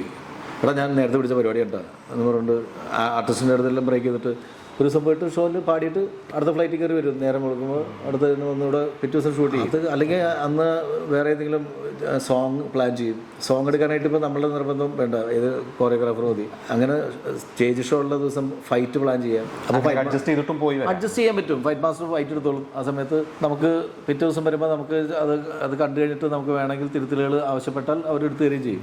അപ്പോൾ ഇങ്ങനത്തെയൊക്കെ കാര്യങ്ങൾ ഈ പറഞ്ഞ പോലെ അവസരങ്ങൾ അങ്ങനെ വിചാരിച്ച പോലെ വരാത്തതുകൊണ്ട് അപ്പോൾ ഏതൊരു മൊമെന്റിലാണ് ഒരു ഡിസിഷൻ എടുത്ത് ഞാൻ ഇനി സംവിധായകനാവാം, ഈ ഒരു ഡിസിഷൻ പണ്ട് മുതലേ മനസ്സിലുണ്ടായിരുന്നോ അതോ ഇങ്ങനത്തെ കാര്യങ്ങളൊക്കെ ആയിട്ട് പോയി ഇനി ലൈഫ് ഇങ്ങനെ പോയി ഇനി അത് ആർട്ടിസ്റ്റായിട്ട് അങ്ങനെ അങ്ങോട്ട് കയറി പോകാനായിട്ടുള്ള സാധ്യതയില്ലാന്ന് നമ്മളുടെ ഞാൻ പറഞ്ഞു ഞാൻ നല്ലൊരു പ്രേക്ഷകനാണ്. നല്ലൊരു അത്യാവശ്യം കണ്ടു കഴിഞ്ഞിട്ടുണ്ടെങ്കിൽ കാര്യങ്ങൾ കണ്ടു കഴിഞ്ഞിട്ടുണ്ടെങ്കിൽ ജഡ്ജ്മെൻറ്റ് ഉള്ള ആളാണെന്ന് എൻ്റെ ഫ്രണ്ട്സ് തന്നെ പറഞ്ഞു. അത് പലപ്പോഴും എൻ്റെ ജഡ്ജ്മെൻറ്റ് തെറ്റാറില്ല. ഇപ്പോൾ കലാഭമണി നാടൻ പാട്ടെന്ന് പറഞ്ഞിട്ട് ആദ്യമായിട്ട് നാടൻ പാട്ട് പഠിച്ച ആൾ സെലിംകുമാർ എന്ന് പറയുന്ന ആളെ സിനിമയിൽ അഭിനയിപ്പിക്കണം എന്ന് പറഞ്ഞിട്ട് എൻ്റെ സൗഹൃദ വലയത്തിൽപ്പെട്ട അന്നത്തെ ലാൽ ജോസ് തുടങ്ങിയ ആൾക്കാരെ പുറകെ കടന്ന് ഞാൻ വടിവേലുവിനെ പോലെ ഷൈൻ ചെയ്യാൻ പറ്റിയ ഒരുത്തൻ എൻ്റെ കൂട്ടുകാരനുണ്ട്, അവനൊരു വേഷം കൊടുക്കും എന്ന് പറഞ്ഞിട്ട് അങ്ങനെ ഞാൻ അന്ന് ചെറിയ ചെറിയ വേഷങ്ങൾ അഭിനയിച്ചുകൊണ്ടിരിക്കുകയല്ല. അങ്ങനെ സിദ്ദിഖ് ഷമീറിൻ്റെ ഇഷ്ടമാണ് നൂറുവട്ടത്തിൽ ഞാൻ അഭിനയിച്ചുകൊണ്ടിരിക്കുന്ന സമയത്ത് പപ്പുവേട്ടൻ വെച്ചിരുന്നൊരു ഗസ്റ്റ് റോള് പപ്പുവേട്ടനെ അന്ന് വരാൻ അസൗകര്യമായതിൻ്റെ പേരിൽ ചാടിപ്പിടിച്ച് ഞാൻ പറഞ്ഞു എൻ്റെ കൂട്ടുകാരൻ എന്ന് പറഞ്ഞിട്ട് സലീമിനെ വിളിപ്പിച്ച് ഡയറക്ടർ സമ്മതിച്ച് ആ വേഷം അങ്ങനെയാണ് സലീമും ക്യാമറ എടുക്കുന്നത്. അപ്പോൾ നമുക്ക് ചില കാര്യങ്ങളിൽ തോന്നിയിട്ടുണ്ട്. ഇപ്പോൾ മഹാരാജസിൽ ഞാൻ സെൻറ്റ് പോൾസ് പഠിച്ചുകൊണ്ടിരിക്കുന്ന സമയത്ത് മഹാരാജസിൽ ദിലീപ് പഠിക്കുന്നുണ്ട്. ആ സമയത്ത് ഞാൻ മാർക്കിടാൻ പോയിട്ടുണ്ട് മിമിക്രിക്ക്. അപ്പോൾ മാർക്കിട്ടപ്പോൾ എൻ്റെ ഗുരു മത്സരിക്കണ്ടായിരുന്നു, എന്നെ മിമിക്രി കൊണ്ടുവന്ന ഗുരു മത്സരിക്കുന്നുണ്ട് ആ മഹാരാജസിൽ. ഞാൻ മാർക്കിട്ടപ്പോൾ എനിക്ക് ഒരു പരിചയമില്ലാതിരുന്ന ദിലീപിന് ഗോപാലകൃഷ്ണൻ എന്ന് പറഞ്ഞ ദിലീപിന് ഫസ്റ്റ് പ്രൈസും എൻ്റെ ഗുരുവിന് തേർഡ് വിട്ട ആളാണ്. ഗുരു തേർഡായിപ്പോയി. അപ്പോൾ ശരിക്കും എന്നെ കൊണ്ടുപോയി ഗുരു അവിടെ ഇരുത്തിയത് തന്നെ ഗുരുവിന് ഫസ്റ്റ് കിട്ടുമെന്ന് വിചാരിച്ചിട്ടാണ്. പക്ഷേ നമ്മൾ കറക്റ്റ് കാര്യങ്ങൾ നമുക്ക് തോന്നും. പിന്നെ അന്ന് തുടങ്ങിയ സൗഹൃദമാണ്. അപ്പോൾ അങ്ങനെ പലപ്പോഴും ഇൻട്രൊഡ്യൂസ് ചെയ്യപ്പെടുന്ന അല്ലെങ്കിൽ പല ഇൻ്റർവ്യൂസിലും പല ആർട്ടിസ്റ്റുകൾ പറയുന്നിട്ട് ഇപ്പോൾ റിമി ആണെങ്കിലും കോട്ടയം നസീർ, ടിനിട്ടോം, ഇവരൊക്കെ പല മേഖലകളിൽ സ്റ്റേജിലോ അല്ലെങ്കിൽ ടി വിയുടെ മുമ്പിലോ എവിടെയെങ്കിലും കൊണ്ടുപോയി നമ്മൾ ആദ്യമായിട്ട് നിർത്താൻ പറ്റുന്നത് അത് നമ്മുടെ ഒരു ജഡ്ജ്മെൻറ്റാണ്. ഞാൻ നല്ല അഭിനേതാവ് അല്ലെങ്കിൽ എൻ്റെ ജഡ്ജ്മെൻറ്റ് കറക്റ്റ് ആയിരിക്കും. പലപ്പോഴും പാളിയിട്ടുണ്ട്, ഇല്ലാന്നില്ല കേട്ടോ. അപ്പോൾ അങ്ങനെ ആ ജഡ്ജ്മെൻറ്റ് വെച്ചിട്ടാണ് സിനിമ ഡയറക്റ്റ് ചെയ്യാൻ പറ്റും എന്നുള്ളൊരു കോൺഫിഡൻസ് അഭിനയത്തെക്കാൾ എനിക്ക് ഇണങ്ങുന്ന, കാരണം ജീവിച്ചു കൊണ്ടേ മുന്നോട്ട് അടുത്ത അഭിനയിക്കാൻ വേണ്ടിയിട്ട് മാത്രം ഇറങ്ങി തിരിച്ചു കഴിഞ്ഞാൽ നമ്മൾ പട്ടിണി ഇറങ്ങി അത് സെലികുമാർ പറഞ്ഞ പോലെ എന്തിനാണ് വെറുതെ. അപ്പോൾ അറിയാവുന്ന അല്ലെങ്കിൽ അറിയാൻ പാടില്ലാത്ത പണി നമ്മൾ പഠിക്കുന്നത് പേടി വരുമ്പോഴാണ്. അപ്പോൾ നമ്മൾ ഓരോ കാര്യത്തിലേക്ക് കാലെടുത്ത് വെച്ച് നോക്കും. അപ്പം ഈ അമർബന്ധോണി ഇപ്പോൾ ഒരുപാട് സ്റ്റേജ് ഷോസ് എല്ലാം ഹ്യൂമർ, അതായത് ഒരു കോമഡി സ്കിറ്റുകൾ അല്ലെങ്കിൽ കോമഡി കാസറ്റുകൾ, കോമഡിയുടെ ഒരു ഇത് തന്നെയാണ് പോയത്. അമർബന്ധോണി സിനിമ നമ്മൾ കാണുമ്പോഴും ഹ്യൂമർ തന്നെയാണ്. ഫസ്റ്റ് സീൻ മുതൽ നമ്മളിങ്ങനെ ചിരിച്ചിരിച്ച് പോകുന്നതാണ്. പക്ഷെ ഒരു ഘട്ടം കഴിയുമ്പോൾ ട്രാക്ക് മാറി, ഇമോഷൻസിലേക്ക്. അതുകൊണ്ടാണ് സിനിമ ഹിറ്റായത്. അതെ. അപ്പോൾ എനിക്ക് ചോദിക്കാനുള്ളത്, ഇപ്പോൾ അത്രയും കാലം കോമഡി ചെയ്തിരുന്നൊക്കെ ഒരു ഇമോഷണൽ ഒരു എന്താ പറയുക ഇമോഷണൽ സീൻസ് അല്ലെങ്കിൽ ആ വേറൊരു ട്രാക്കിലുള്ള ഒരു പോർഷൻസ് സംവിധാനം ചെയ്താൽ വരുമ്പോൾ അതെങ്ങനെയാണ് അതിലേക്ക് സ്വിച്ച് ഓൺ ചെയ്യാൻ പറ്റിയത്? ഞാൻ പറഞ്ഞാൽ അത് പ്രിപ്പയർഡ് ആയിരുന്നു. ഒരു തമാശ പറയാൻ അറിയാവുന്ന ആൾക്ക്, ഒരു തമാശ എഴുതാൻ അറിയാവുന്ന ആൾക്ക്, ഞാൻ വിശ്വസിക്കുന്ന കേട്ടോ, ഇതിന് ചിലപ്പോൾ വേറെ 100 വിമർശനങ്ങൾ വരാം. നന്നായിട്ട് തമാശ അഭിനയിച്ച് ഫലിപ്പിക്കാൻ പറ്റുന്ന ഒരാൾ എല്ലാ ഇമോഷനും ചെയ്യും. ഒരു ആക്ടർ ഏറ്റവും പ്രയാസമേറിയത് എന്ന് വിചാരിക്കുന്നത് തമാശ പറഞ്ഞ ഒരാളെ ചിരിപ്പിക്കാനാണ്. ഒന്ന് കരയാൻ പറഞ്ഞിട്ടുണ്ടെങ്കിൽ നമ്മൾ കരച്ചിൽ പല വിധത്തിൽ കരയാം. കാരണം ആ കരയുന്നത് നമ്മൾ ചില ആക്ടേഴ്സ് കണ്ണ് നിറയെ പോലും ഇല്ല, അവരുടെ മുഖത്ത് വരുന്ന ചെറിയ ഭാവവ്യത്യാസം പോലും നമുക്ക് ഭയങ്കരമായിട്ട് ഫീൽ ചെയ്യിപ്പിക്കാം. അല്ലെങ്കിൽ അവരെ വെറുതെ താടിക്കയും കൊടുത്തിട്ട് ഇങ്ങനെ ഇരുത്തിയിട്ട് നമ്മൾ ഷോട്ട് എടുത്ത് ട്രാക്ക് ഇട്ടിട്ട് ഒരു ഷോട്ട് എടുത്തിട്ട് അതിന് റീ റെക്കോർഡ് ചെയ്ത് കഴിഞ്ഞിട്ട് ചിലപ്പോൾ ഭയങ്കര ഇമ്പാക്റ്റ് ഉണ്ടാകും. അതാ റീ റെക്കോർഡിങ്ങിൻ്റെ ഇതിൽ നമുക്ക് വേണമെങ്കിൽ കരയിപ്പിക്കാം ആൾക്കാരെ. കാരണം അതിനുള്ള പ്രീവിയസും ഉള്ള സീൻ എങ്ങനെ വരുന്നു എന്നുള്ളത് നിർത്തുമ്പോൾ അതിന് ശേഷമുള്ള ഉദാഹരണം അറിയാമോ, കുട്ടേട്ടൻ എന്ന് പറഞ്ഞൊരു സിനിമയുണ്ട് പണ്ട് മമ്മൂക്കട ആ. അപ്പോൾ ആ സിനിമയിൽ ഏതൊരു സീക്വൻസ് ഞാൻ ഓർക്കല്ല, സീക്വൻസ് കഴിഞ്ഞിട്ട് നെക്സ്റ്റ് കട്ട് എന്ന് പറയുന്നത് മമ്മൂക്ക താടിക്കയും കൊടുത്തത് ഇങ്ങനെ വിഷമിച്ചിരിക്കുന്നതാണ്. ഈ സീൻ മാത്രമായിട്ട് കിട്ടിക്കഴിഞ്ഞിട്ടുണ്ടെങ്കിൽ ഇത് ആരെങ്കിലും ഒരാൾ മരിച്ചുപോയി, ഏറ്റവും അടുത്ത സുഹൃത്ത് മരിച്ചുപോയി എന്ന് പറയുന്ന സ്ഥലത്തും ഉപയോഗിക്കാൻ പറ്റുന്ന തരത്തിലുള്ളൊരു എക്സ്പ്രഷൻ ഇട്ടിരിക്കും. പക്ഷെ സിറ്റുവേഷൻ വെച്ചിട്ട് ആ സീനിൽ കിട്ടിയ ചിരി തിയേറ്റർ ഒന്നടക്കം ചിരി, ഒരു ഡയലോഗിലും ഒന്നുമില്ല. ഒരു സീക്വൻസ് കഴിഞ്ഞിട്ട് നെക്സ്റ്റ് കട്ട് എന്ന് പറയുന്നത് മമ്മൂക്കയുടെ ഇങ്ങനെ താടിക്കയും കഴിയുന്നത് ആലോചിച്ച് ഇങ്ങനെ ഇരിക്കുന്നുണ്ട്. അത് അതിനു മുമ്പ് ഉണ്ടായിരിക്കുന്ന സീൻസിൻ്റെ അതാണ് സ്ക്രിപ്റ്റിൻ്റെ ഒരു ഡയലോഗ് പോലും പറയാതെ ചിരിപ്പിച്ച സാധനമാണ്. അപ്പോൾ നമുക്ക് ചിരിപ്പിക്കാനാണ് പാട്, അല്ലെങ്കിൽ ചിരിയുടെ മറന്നു പറഞ്ഞിട്ട് എവിടെ പ്ലേസ് ചെയ്യുന്നു എന്നുള്ള പണിയാണ്. അപ്പം അങ്ങനെയുള്ള ആൾക്ക് എന്തും ചെയ്യാൻ പറ്റും എന്ന് തോന്നുന്നു. അപ്പോൾ ആ ഒരു കോൺഫിഡൻസ് ആദ്യം ഉണ്ടായിരുന്നു നമുക്ക്, ഈ പറഞ്ഞ ഹ്യൂമർ മാത്രമല്ല എല്ലാതരം ഇമോഷൻസ്. അല്ല, മറ്റത് പെട്ടെന്ന് നമുക്കറിയാലോ, നമ്മൾ എന്താ പറയുക, നമ്മൾ വളർന്നു വന്ന സാഹചര്യം കരച്ചിലൊക്കെ കണ്ടും നമ്മൾ കരഞ്ഞും ഒക്കെ വന്നേക്കുന്നതല്ലേ. നമ്മൾ പുറമെ ആൾക്കാരെ ചിരിപ്പിക്കുന്ന പറഞ്ഞാൽ നമ്മൾ കോമഡി കാണിച്ച് വന്ന ആളല്ല. വീട്ടിൽ ഉള്ള പ്രാരാബ്ദവും കാര്യങ്ങളൊക്കെ വെച്ചിട്ട് നമ്മൾ വന്നേക്കുന്നതെല്ലാം എൻ്റെയൊക്കെ പ്രായത്തിലുള്ള എൻ്റെയൊക്കെ ജനറേഷനിൽ ഇപ്പോൾ വന്നിരിക്കുന്ന എല്ലാ ആർട്ടിസ്റ്റുകളും ബുദ്ധിമുട്ട് അനുഭവിച്ചു, എല്ലാവരും ബുദ്ധിമുട്ട്. അല്ലാണ്ട് അന്ന് വീട്ടിൽ ടി വിയും AC യും വാഷിംഗ് മെഷീനും ഫ്രിഡ്ജൊക്കെ ഉള്ള ആരും ഉണ്ടെന്ന് എനിക്ക് തോന്നുന്നു. കാരണം അതൊക്കെ ഭയങ്കര കാശുകാരുടെ കയ്യിൽ മാത്രമേ ഉണ്ടായുള്ളൂ. അന്നത്തെ കേരളത്തിലെ എനിക്ക് തോന്നുന്നത് യൂസുഫ് അലിക്കാടെയും രവിപിള്ള സാറിൻ്റെയൊക്കെ പോലെയാണ് ഒരു ടി വിയും ഫ്രിഡ്ജൊക്കെ ഉള്ള ഒരാളുടെ വീട് എന്ന് പറയുമ്പോൾ. ഇപ്പോൾ നമ്മൾ അവിടെ കാണുന്ന പോലെയാണ് അന്ന് ഒരു വീട്ടിൽ കളർ TV എന്ന് പറഞ്ഞ പോലും. അന്ന് ഒരു വീട്ടിലെ ടിവിൻ്റെ ഏരിയയിൽ എല്ലാവരും വന്നിരുന്നത്, എല്ലാവരും വൈകുന്നേരം അവിടെ. എൻ്റെയൊക്കെ വീടിൻ്റെ അടുത്ത് ഹൗസൻ ചേട്ടൻ്റെ വീട്ടിൽ പോയിരുന്നിട്ട് ഞങ്ങൾ ഒളിമ്പിക്സ് ഒക്കെ, അതൊരു ബ്ലാക്ക് ആൻഡ് വൈറ്റ് TV രാത്രിയാകുമ്പോൾ അവിടെ പോയിരുന്നിട്ട് എല്ലാവരും. അപ്പോൾ അവിടുന്ന് വന്നേക്കുന്ന ആളായതിൻ്റെ പേരിൽ നമുക്ക് അങ്ങനെയുള്ള കരച്ചിൽ ഷൂട്ട് ചെയ്യാനോ അല്ലെങ്കിൽ അതിൻ്റെ ഇമ്പാക്റ്റ് ഓഡിയൻസിൻ്റെ ഇടയിലേക്ക് ആഴത്തിൽ ഇറക്കാൻ വേണ്ടിയിട്ട് നമുക്കങ്ങനെ വലിയ എനിക്ക് തോന്നുന്നില്ല. ആ ഒരു എക്സ്പീരിയൻസ് അത് ഷൂട്ട് ചെയ്യാൻ അറിയാൻ പാടില്ലെങ്കിൽ പിന്നെ ഈ പണിക്ക് ഇറങ്ങാൻ യോഗ്യനല്ല. മിക്കപ്പോൾ ഒരു 9 വർഷമായി സംവിധായകനാണ്. അപ്പോൾ ഇത്ര കാലം ഗായകൻ അല്ലെങ്കിൽ ഒരു മിമിക്രി താരം, ആർട്ടിസ്റ്റ്, അങ്ങനെ പല മാറി സംവിധായകനായ ശേഷം വ്യക്തിജീവിതത്തിലോ അല്ലെങ്കിൽ ഒരു സിനിമാ മേഖലയിലോ മാറി ഞാൻ പറയാം ഒരു പൊസിഷൻ, ഞാൻ പറഞ്ഞ വേറൊരു തരത്തിലുള്ള ഒരു കസാര, സംവിധായകൻ എന്നുള്ള ഒരു കസാര കിട്ടി തുടങ്ങിയ ശേഷം ആളുകളുടെ ഒരു ആറ്റിറ്റ്യൂഡിലൊക്കെ മാറ്റങ്ങൾ അങ്ങനെ എന്തെങ്കിലും. നമുക്കെപ്പോഴും സംവിധായകനാണല്ലോ ഒരു ക്യാപ്റ്റൻ എന്ന് പറയുന്നത്. അപ്പോൾ ഒരു സംവിധായകൻ്റെ ലേബിൾ വന്ന ശേഷം ഇത്ര കാലം കണ്ട ഒരു നാദൃശേനല്ല ആളുകൾ, വേറൊരു ആറ്റിറ്റ്യൂഡ് അങ്ങനെ തോന്നിയിട്ടുണ്ടോ എപ്പോഴെങ്കിലും? എൻ്റെ അടുത്ത സുഹൃത്തുക്കളുടെ അടുത്ത് ചോദിച്ചറിയാം, അവർ പലരും എന്നെ സൂചിപ്പിക്കാൻ വേണ്ടി പറഞ്ഞിട്ടുള്ളതല്ലാന്ന് എനിക്കറിയാം. ഒരു മാറ്റമില്ലാത്ത ഒരേ ഒരു മനുഷ്യൻ. കാരണം അവരുടെ ഇടയിൽ ഒരുപാട് ആർട്ടിസ്റ്റുകൾ കൂടെ നടന്നു വെച്ചാൽ ഒരുപാട് പേര് സിനിമാ സംവിധായകരായിട്ടുണ്ട്, മിമിക്രിയിൽ നടന്നവരുണ്ട്, പാട്ട് പാടിക്കൊണ്ടിരുന്നവരുണ്ട്. അവർക്ക് പല മാറ്റങ്ങൾ. പക്ഷെ എനിക്ക് അങ്ങനെ ഒരു മാറ്റം വന്നതായിട്ട് എനിക്ക് ഫീൽ ചെയ്തിട്ടില്ല. ബാക്കിയുള്ളവരുടെ ഒരു രീതി അല്ല, ചിലപ്പോൾ ഞാൻ പറയാം ചിലപ്പോൾ നല്ല രീതിയിലേക്കും റെസ്പെക്റ്റ് ആയിരിക്കാം. അല്ല, അതിപ്പോൾ ഞാൻ പറയാം. പക്ഷെ എന്നെയൊക്കെ എൻ്റെ പഴയ സുഹൃത്തുക്കൾ ഇടപെടാന്ന് വിളിച്ചുകൊണ്ടിരുന്ന അവർ ഇപ്പോൾ കാണുമ്പോൾ സുഹൃത്തുക്കളൊക്കെ ആയിരിക്കില്ല, പക്ഷെ വേറെ അത്ര അടുപ്പമില്ലാത്ത സിനിമാ മേഖലയിലുള്ളവരോ അല്ലെങ്കിൽ ജനങ്ങൾ അവർ കാണുമ്പോൾ അവർക്ക് നമ്മളുടെ അടുത്ത് പറയും, പരിചയമില്ലാത്ത ഒരാൾ വന്നിട്ട് ചാൻസ് ചോദിക്കുമ്പോൾ സ്വാഭാവികമായിട്ടും നമ്മളുടെ പൊസിഷനാണ്, അല്ലാണ്ട് നാദർഷ എന്ന് പറഞ്ഞ വ്യക്തിയല്ല. നമ്മളുടെ ഒരു ഡയറക്ടർ സാർ എനിക്കൊരു അടുത്ത പടത്തിൽ എന്തെങ്കിലും ഒരു വേഷം ഉണ്ടെങ്കിൽ തരും സാർ എന്നൊക്കെ ചോദിക്കാറുണ്ട്. അപ്പോൾ നമ്മൾ അവരെ അങ്ങനെയല്ലേ കാണാൻ പറ്റും. കാരണം അതിപ്പോൾ ഞാനാണെങ്കിലും എനിക്ക് പരിചയമില്ലാത്ത ആൾക്കാർ അല്ലെങ്കിൽ പരിചയമുള്ളവരെ തന്നെ ഇപ്പോൾ എൻ്റെ സീനിയേഴ്സായിട്ടുള്ള ഇപ്പോൾ ജോർജ് സാറിനൊക്കെ എൻ്റെ അടുത്തൊക്കെ സാറൊക്കെ ആയിട്ട് നമ്മൾ ഒരുപാട് സ്റ്റേജ് ഷോനൊക്കെ പോയിട്ടുണ്ട്. സാറിൻ്റെ മുമ്പിൽ നമ്മൾ ഇരിക്കുക പോലുമില്ലല്ലോ. സാറൊക്കെ കണ്ട എവിടെയെങ്കിലും കണ്ടു കഴിഞ്ഞാൽ ചാടി എണീറ്റ് നമ്മളെവിടെയെങ്കിലും ഒരു മുറുക്കെ പോയി മാറി. നമ്മളവരെ ആ പൊസിഷൻ മാത്രമല്ല, നമ്മൾ കണ്ടു വളർന്നേക്കുന്ന ആൾക്കാരെ ഇപ്പോഴും നമുക്ക് അങ്ങനെ തന്നെയാണ്. അല്ലാണ്ട് നമ്മൾ 2 പടം ഡയറക്റ്റ് ചെയ്ത് കഴിഞ്ഞാൽ അല്ലെങ്കിൽ 2 സിനിമയിൽ നായകനായെന്ന് പറഞ്ഞുകൊണ്ട് അവരൊക്കെ വരുമ്പോൾ കാലും കയറ്റിയിരുന്ന് അല്ല. ഇപ്പോൾ ജോഷി സാറിനെ കുറിച്ച് പറഞ്ഞില്ല, പൊതുവേ ഒരു സിനിമയ്ക്ക് ഹിറ്റായാൽ പുതിയ സംവിധായകർ പറയുന്നൊരു ഡയലോഗാണ്, ജോഷി സാറിൻ്റെ അടുത്ത് ഒരു കസേര കിട്ടണം, അതാണ് ഞങ്ങളുടെ ഒരു ആഗ്രഹം എന്ന് പറയാറുണ്ട്. ജോഷി സാറിൻ്റെ അടുത്ത് പോയി കസേര ഇട്ടിരിക്കുന്ന ജോഷി സാർ ഒന്നും പറയുന്നില്ല. ജോഷി സാറിൻ്റെ അടുത്തൊരു കസേര ഇട്ടിട്ടുണ്ട്. അല്ല, ജോഷി സാറിൻ്റെ മനസ്സ് നമുക്ക്, ജോഷി സാറിനൊക്കെ ഞാൻ സ്റ്റേജ് ഷോന് പോയിക്കുന്ന ആളാണ്, എനിക്കറിയാവുന്നതന്നെ കൃത്യം. അതിനോട് ഇപ്പോഴും എല്ലാ പരിപാടിയിലും വരുന്ന ആളാണ്. അതെന്താ കാര്യം എന്നറിയോ? ഇത് ഞാൻ പറയാൻ കാരണം വെച്ചാൽ സാറത് ചിലപ്പോൾ ഈ ഇൻ്റർവ്യൂ കാണുമ്പോൾ സാർ അത് ഓർക്കുമായിരിക്കും. ഞങ്ങൾ പണ്ട് ഒരു സ്റ്റേജ് ഷോന് പോയി, അറേബ്യൻ ഡ്രീംസ് എന്നുണ്ട്. സുരേഷ് ഗോപി, ബിജു മേനോൻ, കലാഭവൻ മണി, ഡയറക്ടേഴ്സിൽ ജോഷി സാറ്, GS വിജയൻ, പിന്നെ രഞ്ജി പണിക്കർ, അങ്ങനെയുള്ള പുലികളാണ് കംപ്ലീറ്റ്.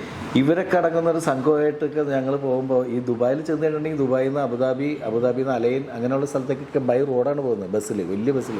അപ്പോൾ അതിൽ പോയി കഴിഞ്ഞിട്ടുണ്ടെങ്കിൽ തിരിച്ച് പോരുമ്പോൾ വണ്ടിയുടെ ബാക്കിൽ എന്ന് പറഞ്ഞാൽ പാട്ടും ബഹളവും ഡാൻസും ഒക്കെ ആയിട്ടാണ് വരുന്നത്. ഒരു നമ്മൾക്ക് വല്ലപ്പോഴും കിട്ടുന്ന ചാൻസ്. ഒരു മാസം കഴിഞ്ഞാൽ ഞങ്ങൾ തിരിച്ചു വരുമ്പോൾ കൂട്ടക്കരച്ചിലും ബഹളമായിട്ടാണ്, കാരണം അത്രയും ഡീപ്പാവും.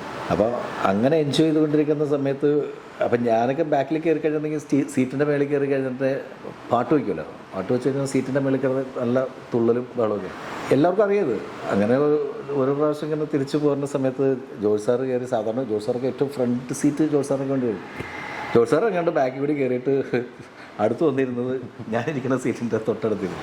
അപ്പം തന്നെ പണി പാളിയെന്ന് എനിക്ക് മനസ്സിലായി. ഞാൻ ചാടി വരുമ്പോൾ സാറ് അവിടെ ഇടാ എന്ന് പറഞ്ഞു. എവിടെ പോണേ എന്ന് ചോദിച്ചു. പകുതി ഇരിപ്പ് നമ്മൾ ചാരി കിടക്കുമല്ലോ, പകുതി ഇരിപ്പൊക്കെ ആയിട്ട് ഇങ്ങനെ ഇരുന്ന് കുറച്ച് നേരത്തേക്ക് ഇവരവിടെ നിന്ന് ചിരി തുടങ്ങി. കാരണം അബുദാബിയിൽ നിന്ന് ഇവിടെ 1.5 മണിക്കൂർ നാദർഷയുടെ ശ്വാസം. അപ്പം സാർ ചോദിച്ചു എന്തിനാ എന്ന് ചോദിച്ചാൽ ഞാൻ പറഞ്ഞു ഒന്നല്ല, അവർ പറഞ്ഞ് ഞാൻ ലോക്കായി പോയി എന്നുള്ള എൻ്റെ ചിരിയാണ് സാർ. അത് എന്തുപറ്റി? ഞാൻ പറഞ്ഞു ഞാനിങ്ങനെ ഇവിടെ ഇങ്ങനെ പോരുമ്പോൾ നിങ്ങളുടെ ബഹളം അല്ലേ, നീ ഇത് ചെയ്തു, അതിനെന്താണ് കുഴപ്പമൊന്നുമില്ല. അങ്ങനെ ഞാൻ നേരെ സാറിൻ്റെ പെർമിഷനോടുകൂടി അവിടെ നിന്നിട്ട് അതൊക്കെ സാറും ചെയ്യണ ആളാണ്. അപ്പോൾ എൻ്റെ അടുത്ത് ബിജു മേനോനൊക്കെ ചോദിച്ച് പിറ്റേ ദിവസം കണ്ടു, നീ എന്തെന്നാണ് ഈ സാറിൻ്റെ അടുത്തുനിന്ന് ഇങ്ങനെയൊക്കെ തുള്ളണ്ടായിരുന്നല്ലോ. ഞാൻ പറഞ്ഞു എനിക്ക് സ്നേഹമാണ്, റെസ്പെക്റ്റ് ഉണ്ട്, എല്ലാം ഉണ്ട്. അവിടെ സാറൊക്കെ എന്ത് വിചാരിക്കും? ഞാൻ പറഞ്ഞു അതല്ല അത് അവരുടെ ഉള്ള റെസ്പെക്റ്റും കാര്യങ്ങളൊക്കെ നമുക്ക് മനസ്സിലുണ്ട്. പക്ഷെ നമ്മൾ എന്നും വെച്ചിട്ട് ശ്വാസം പിടിച്ചിട്ട് സാറ് അതൊക്കെ എൻജോയ് ചെയ്താണ്. ഇപ്പോഴും നമുക്ക് അറിയാം ഇവരുടെയൊക്കെ ഇപ്പോഴും, കാരണം നമുക്ക് റെസ്പെക്റ്റ് ഉണ്ടെങ്കിൽ പോലും. ഇപ്പോൾ AR റഹ്മാൻ സാറിനെ കൊണ്ട് ഞാനിവിടെ പള്ളിയിൽ പോയിട്ടുണ്ടായിരുന്നു.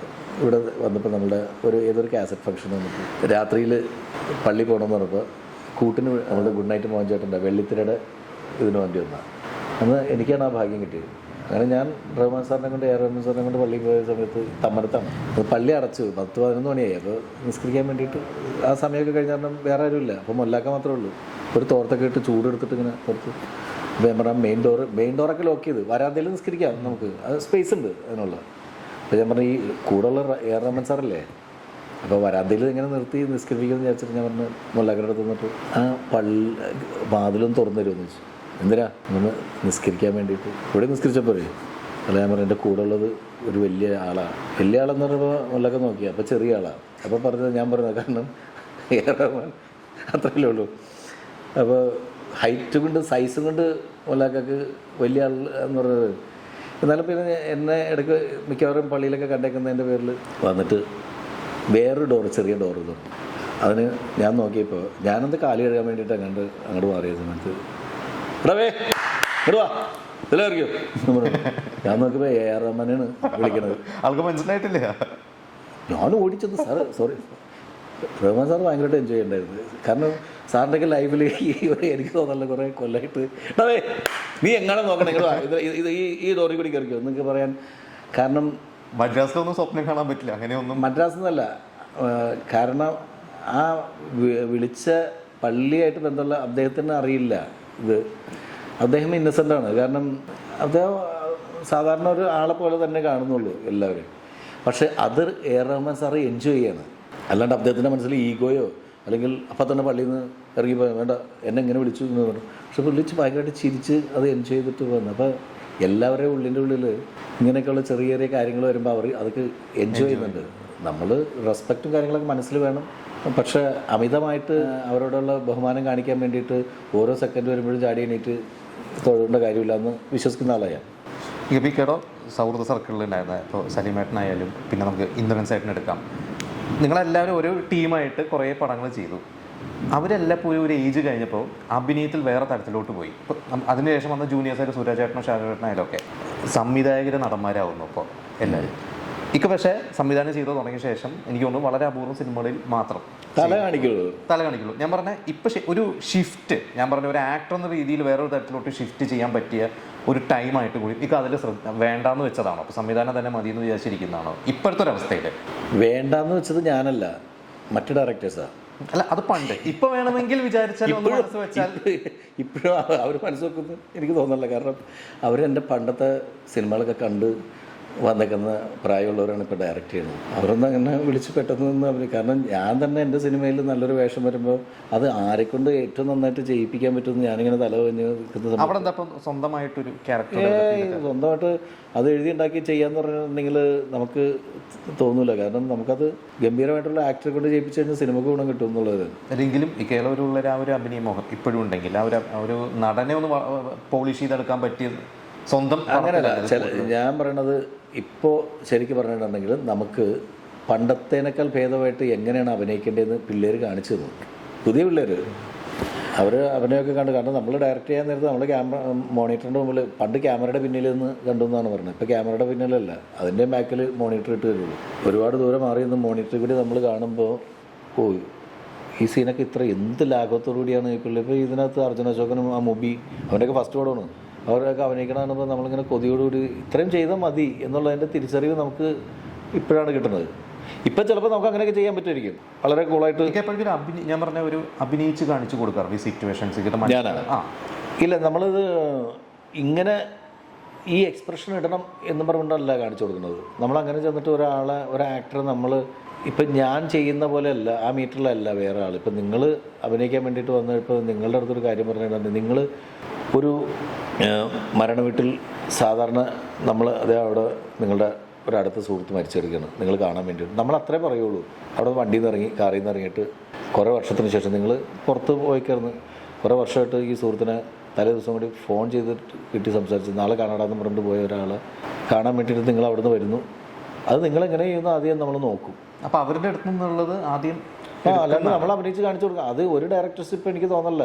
കാരണം ആ ആക്ടറുടെ ഔട്ട്പുട്ട് ചിലപ്പോൾ നമ്മൾ ചിന്തിക്കുന്നതിൻ്റെയൊക്കെ 10 ഇരട്ടി മേളിൽ ചെയ്യുന്ന പിള്ളേരാണ്. അപ്പം നമ്മൾ അഭിനയിച്ച് കാണിച്ചു കൊടുത്ത് വെറുതെ ശുഷ്കിച്ച് അങ്ങനെ പോകുന്നതിനേക്കാളും നല്ലത് അവർ എങ്ങനെ ചെയ്യുന്നു എന്നുള്ളത് നോക്കിയിട്ട് അത് വർക്കാകുന്നില്ല എന്ന് തോന്നിക്കഴിഞ്ഞാൽ നമ്മൾ ചിലപ്പോൾ പറയും, അതെ അവിടെ വന്നിട്ട് അവിടെ അത്രയും ലാഗ് അടിക്കണ്ട, അല്ലെങ്കിൽ അത്രയും കരച്ചിലും ബഹളമൊന്നും ഇല്ലാണ്ട് ഇമോഷണൽ ആയിട്ട് അങ്ങനെ കണ്ട ഫീല് മാത്രം മതി.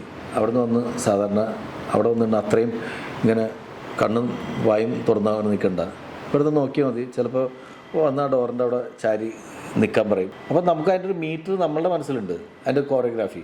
അങ്ങനെ ഒരു വരുന്നൊരു സാധാരണ ഇപ്പോൾ ഒരാൾ എന്തായിരിക്കും ചെയ്യുന്നതിനുള്ള ഒരു ലിമിറ്റഡ് സാധനം കൺട്രോൾ ചെയ്യുന്ന ആ ലിമിറ്റഡ് ആയിട്ടുള്ളൊരു കോറിയോഗ്രാഫി നമ്മൾ പ്ലാൻ ചെയ്തിട്ട് അതിൻ്റെ കയത്തുനിന്ന് ഓവറാകുമ്പോഴും അതിൻ്റെ ഡൗൺ ആകുമ്പോഴുമാണ് നമ്മൾ പറയുള്ളൂ അതല്ല അങ്ങനെയല്ല, അത്രയല്ലട്ട ഉദ്ദേശിച്ചത്, അങ്ങനെയല്ല ചെയ്യേണ്ടതെന്നല്ല പറഞ്ഞത്, നമ്മൾ അത്രയല്ല ഉദ്ദേശിച്ചത്, ഇങ്ങനെ ആയാൽ നന്നായിരിക്കും എന്ന് പറഞ്ഞിട്ട് ആക്ടറെ തളർത്താതെ നമ്മൾ അതിൻ്റെ ഔട്ട്പുട്ട് മേടിച്ചെടുക്കാൻ ശ്രമിച്ചു കഴിഞ്ഞാൽ ചിലപ്പോൾ അത് കിട്ടും.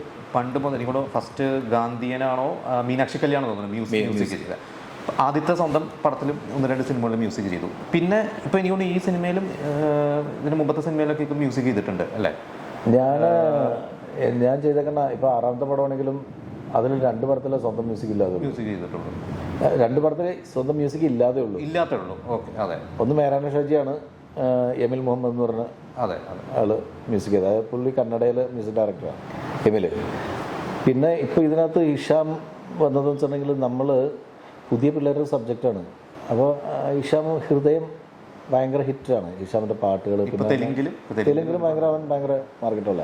അപ്പം നമ്മൾ ആഗ്രഹിക്കുന്നത് നമ്മൾ ഇത്രയും സിനിമകൾ ചിലപ്പോൾ നമ്മൾ ചെയ്യുന്ന മ്യൂസിക്കിനേക്കാൾ കുറച്ചുകൂടി നല്ല സാധനം ഇവൻ്റെയൊക്കെ തലയിൽ വരുമല്ലോ. ഇപ്പോൾ അത് ആ സ്ക്രിപ്റ്റ് അല്ലെങ്കിൽ ആ ഒരു സബ്ജക്റ്റിനെ ബേസ് ചെയ്തിട്ടാണ് തീരുമാനം എടുക്കണം, ഇത് ഞാൻ ചെയ്യുന്നില്ല, ഇത് വേറൊരാൾക്ക് കൊടുക്കാം എന്നൊരു തീരുമാനം. അങ്ങനെയല്ല, കുറച്ചുകൂടി നമ്മൾ ഡയറക്ടറായിട്ട് നിൽക്കുമ്പോൾ നമുക്ക് ആഗ്രഹിക്കും നമ്മൾ ഹിഷാം ചെയ്ത കുറച്ചുകൂടി നല്ല സാധനങ്ങൾ കിട്ടും എന്നുള്ളൊരു നമുക്ക് പ്രതീക്ഷകളാണ്. ആ പ്രതീക്ഷ അസ്ഥാനത്തായാലാണ് നമ്മൾ മാറ്റുള്ളൂ. അങ്ങനെ അസ്ഥാനത്തൊന്നും ആയില്ല, അത് നല്ല പാട്ടുകളാണ് ചെയ്തത്. അതിൽ ഒരു പാട്ട് ഞാൻ ചെയ്തെന്നുള്ളൂ. അതിനകത്ത് തൂവൽ നീല തൂവെണ്ണി ആ പാട്ട് അതിൻ്റെ മ്യൂസിക് ഞാൻ ചെയ്തു. അപ്പോൾ ബാക്കിയുള്ള പാട്ടുകളും ഇഷ്ടം തന്നെ മ്യൂസിക്. മ്യൂസിക്കും ഇപ്പോഴും ഇതിൻ്റെ കൂടെ തന്നെ കൊണ്ടുപോകണം എന്നൊരു ആഗ്രഹമുണ്ട് അല്ലേ? മ്യൂസിക് ഞാൻ സ്റ്റേജ് ഷോ ഞാൻ പറഞ്ഞില്ലേ, നമ്മൾ ഇവിടെ ഷൂട്ടിംഗ് നടന്നുകൊണ്ടിരിക്കുന്നതിനിടയിൽ സ്റ്റേജ് ഷോ ചെയ്യാൻ പോയിട്ടുണ്ട്, സ്റ്റേജ് ഷോ ചെയ്യുന്നുണ്ട്. ഇപ്പോൾ എല്ലാം എൻജോയ് ചെയ്യുന്നുണ്ട്. ഈ പടം റിലീസ് ചെയ്യുന്നത് ഈ 31-ാം തീയതിയാണ്. ആ സമയത്ത് നമ്മൾ ഏറ്റേക്കുന്നത് 2 സ്റ്റേജ് ഷോ ഉണ്ട്. ഒന്ന് ജപ്പാനും ചൈനയ്ക്കാണ്. ആ റൂട്ടാണ്. അവിടെ അവരുടെ അടുത്ത് നേരത്തെ കയറി കമ്മിറ്റ് ചെയ്തേക്കണം. അത് റിലീസിനോടനുബന്ധിച്ചിട്ട് നമ്മൾ പോവുകയാണ്. നമുക്ക് അവിടെ സ്റ്റേജ് ഷോ ചെയ്തേ പറ്റുള്ളൂ. കാരണം ഇപ്പോഴും സ്റ്റേജ് കൊതിയാണ് എനിക്ക്, നല്ല കൊതിയാണ്. ഒരു സ്റ്റേജിൽ നല്ല ഒരുപാട് ഓഡിയൻസൊക്കെ ഉള്ള ഒരു സ്റ്റേജിൽ അത്രയും വലിയൊരു വെന്യൂവിൽ ഒരു പാട്ട് പാടാനൊരു അവസരം കിട്ടിയെങ്കിൽ എന്നാഗ്രഹിക്കുന്ന ആൾ തന്നെയാണ്. അല്ലെങ്കിൽ നമുക്ക് ഒന്ന് അവിടെ ആ വേദി പങ്കിടാൻ മറ്റുള്ളവരുടെ കൂടെ പറ്റിയെങ്കിൽ എന്ന് കൊതിക്കുന്ന ആൾ തന്നെയാണ്. ദിലീപേട്ടനായിട്ടുള്ള ബന്ധത്തെക്കുറിച്ച് ഒരുപാട് നമുക്കറിയാം. നമുക്ക് ആ ഒരു കഥകളല്ല എനിക്ക് പറയാനൊന്നുമില്ല, ബാക്കിയൊന്നുമില്ല. എനിക്ക് അതിലൊരു കാര്യം എന്താണെന്ന് വെച്ചാൽ, നിങ്ങൾ ഒരുമിച്ച് സ്റ്റേജിൽ ഒരുമിച്ച് വന്നാലോ ഇപ്പോഴും ഷോസിൽ വന്നാലോ ഒക്കെ സെപ്പറേറ്റ് ആയിട്ടൊക്കെ അങ്ങോട്ടും ഇങ്ങോട്ടൊക്കെ ട്രോളുന്നുണ്ട്, അങ്ങോട്ടും ഇങ്ങോട്ടൊക്കെ കളിയാക്കുന്നുണ്ട്. പക്ഷേ ഈ പറഞ്ഞ പോലെ ഒരു അൺകണ്ടീഷണൽ ഫ്രണ്ട്ഷിപ്പ് എന്ന് പറയില്ലേ, ഞാൻ പറഞ്ഞു ഇന്ന്. പക്ഷെ നമുക്ക് ഒരാളെ എത്ര അടുത്ത സുഹൃത്തായാലും ചിലപ്പോൾ പബ്ലിക്കായിട്ടോ അല്ലെങ്കിൽ കളിയാക്കിയാലോ പ്രശ്നങ്ങളോ ഒക്കെ വരുന്നത്. ഈ ഒരു ഫ്രണ്ട്ഷിപ്പ് ഇത് മെയിൻറ്റെയിൻ ചെയ്യുന്ന ഇത്രയും 10-35 വർഷമായിട്ട് ഞാൻ പറഞ്ഞ ഒരു അൺകണ്ടീഷണൽ തന്നെ പറയാം. കാരണം ദിലീപേട്ട സൂപ്പർ സ്റ്റാറായി വലിച്ച സിനിമകളിലൊന്നും നൗഷിക അഭിനയിച്ചിട്ടില്ല. പക്ഷേ രണ്ടുപേരും ഒരാവശ്യം വന്നാൽ ഒരു വിഷമഘട്ടത്തിൽ ഒപ്പമുണ്ട്. അല്ല, ഇന്നത്തെ തലമുറയ്ക്ക് ഒരു ഉപദേശം എന്ന രീതിയിലൂടെ ഞാൻ ചോദിക്കുന്നത്, സാധാരണഗതിയിൽ നമ്മൾ ഒരേ തലത്തിൽ നിന്നേച്ച അല്ലെങ്കിൽ ഒരുമിച്ച് വന്ന ആൾക്കാരിൽ ഇപ്പം ഞാൻ നേരത്തെ പറഞ്ഞു ദിലീപിനെ ജഡ്ജ് ചെയ്ത ദിലീപിൻ്റെ ആ കാര്യത്തിൽ കലാരംഗത്ത് സീനിയറാണ്.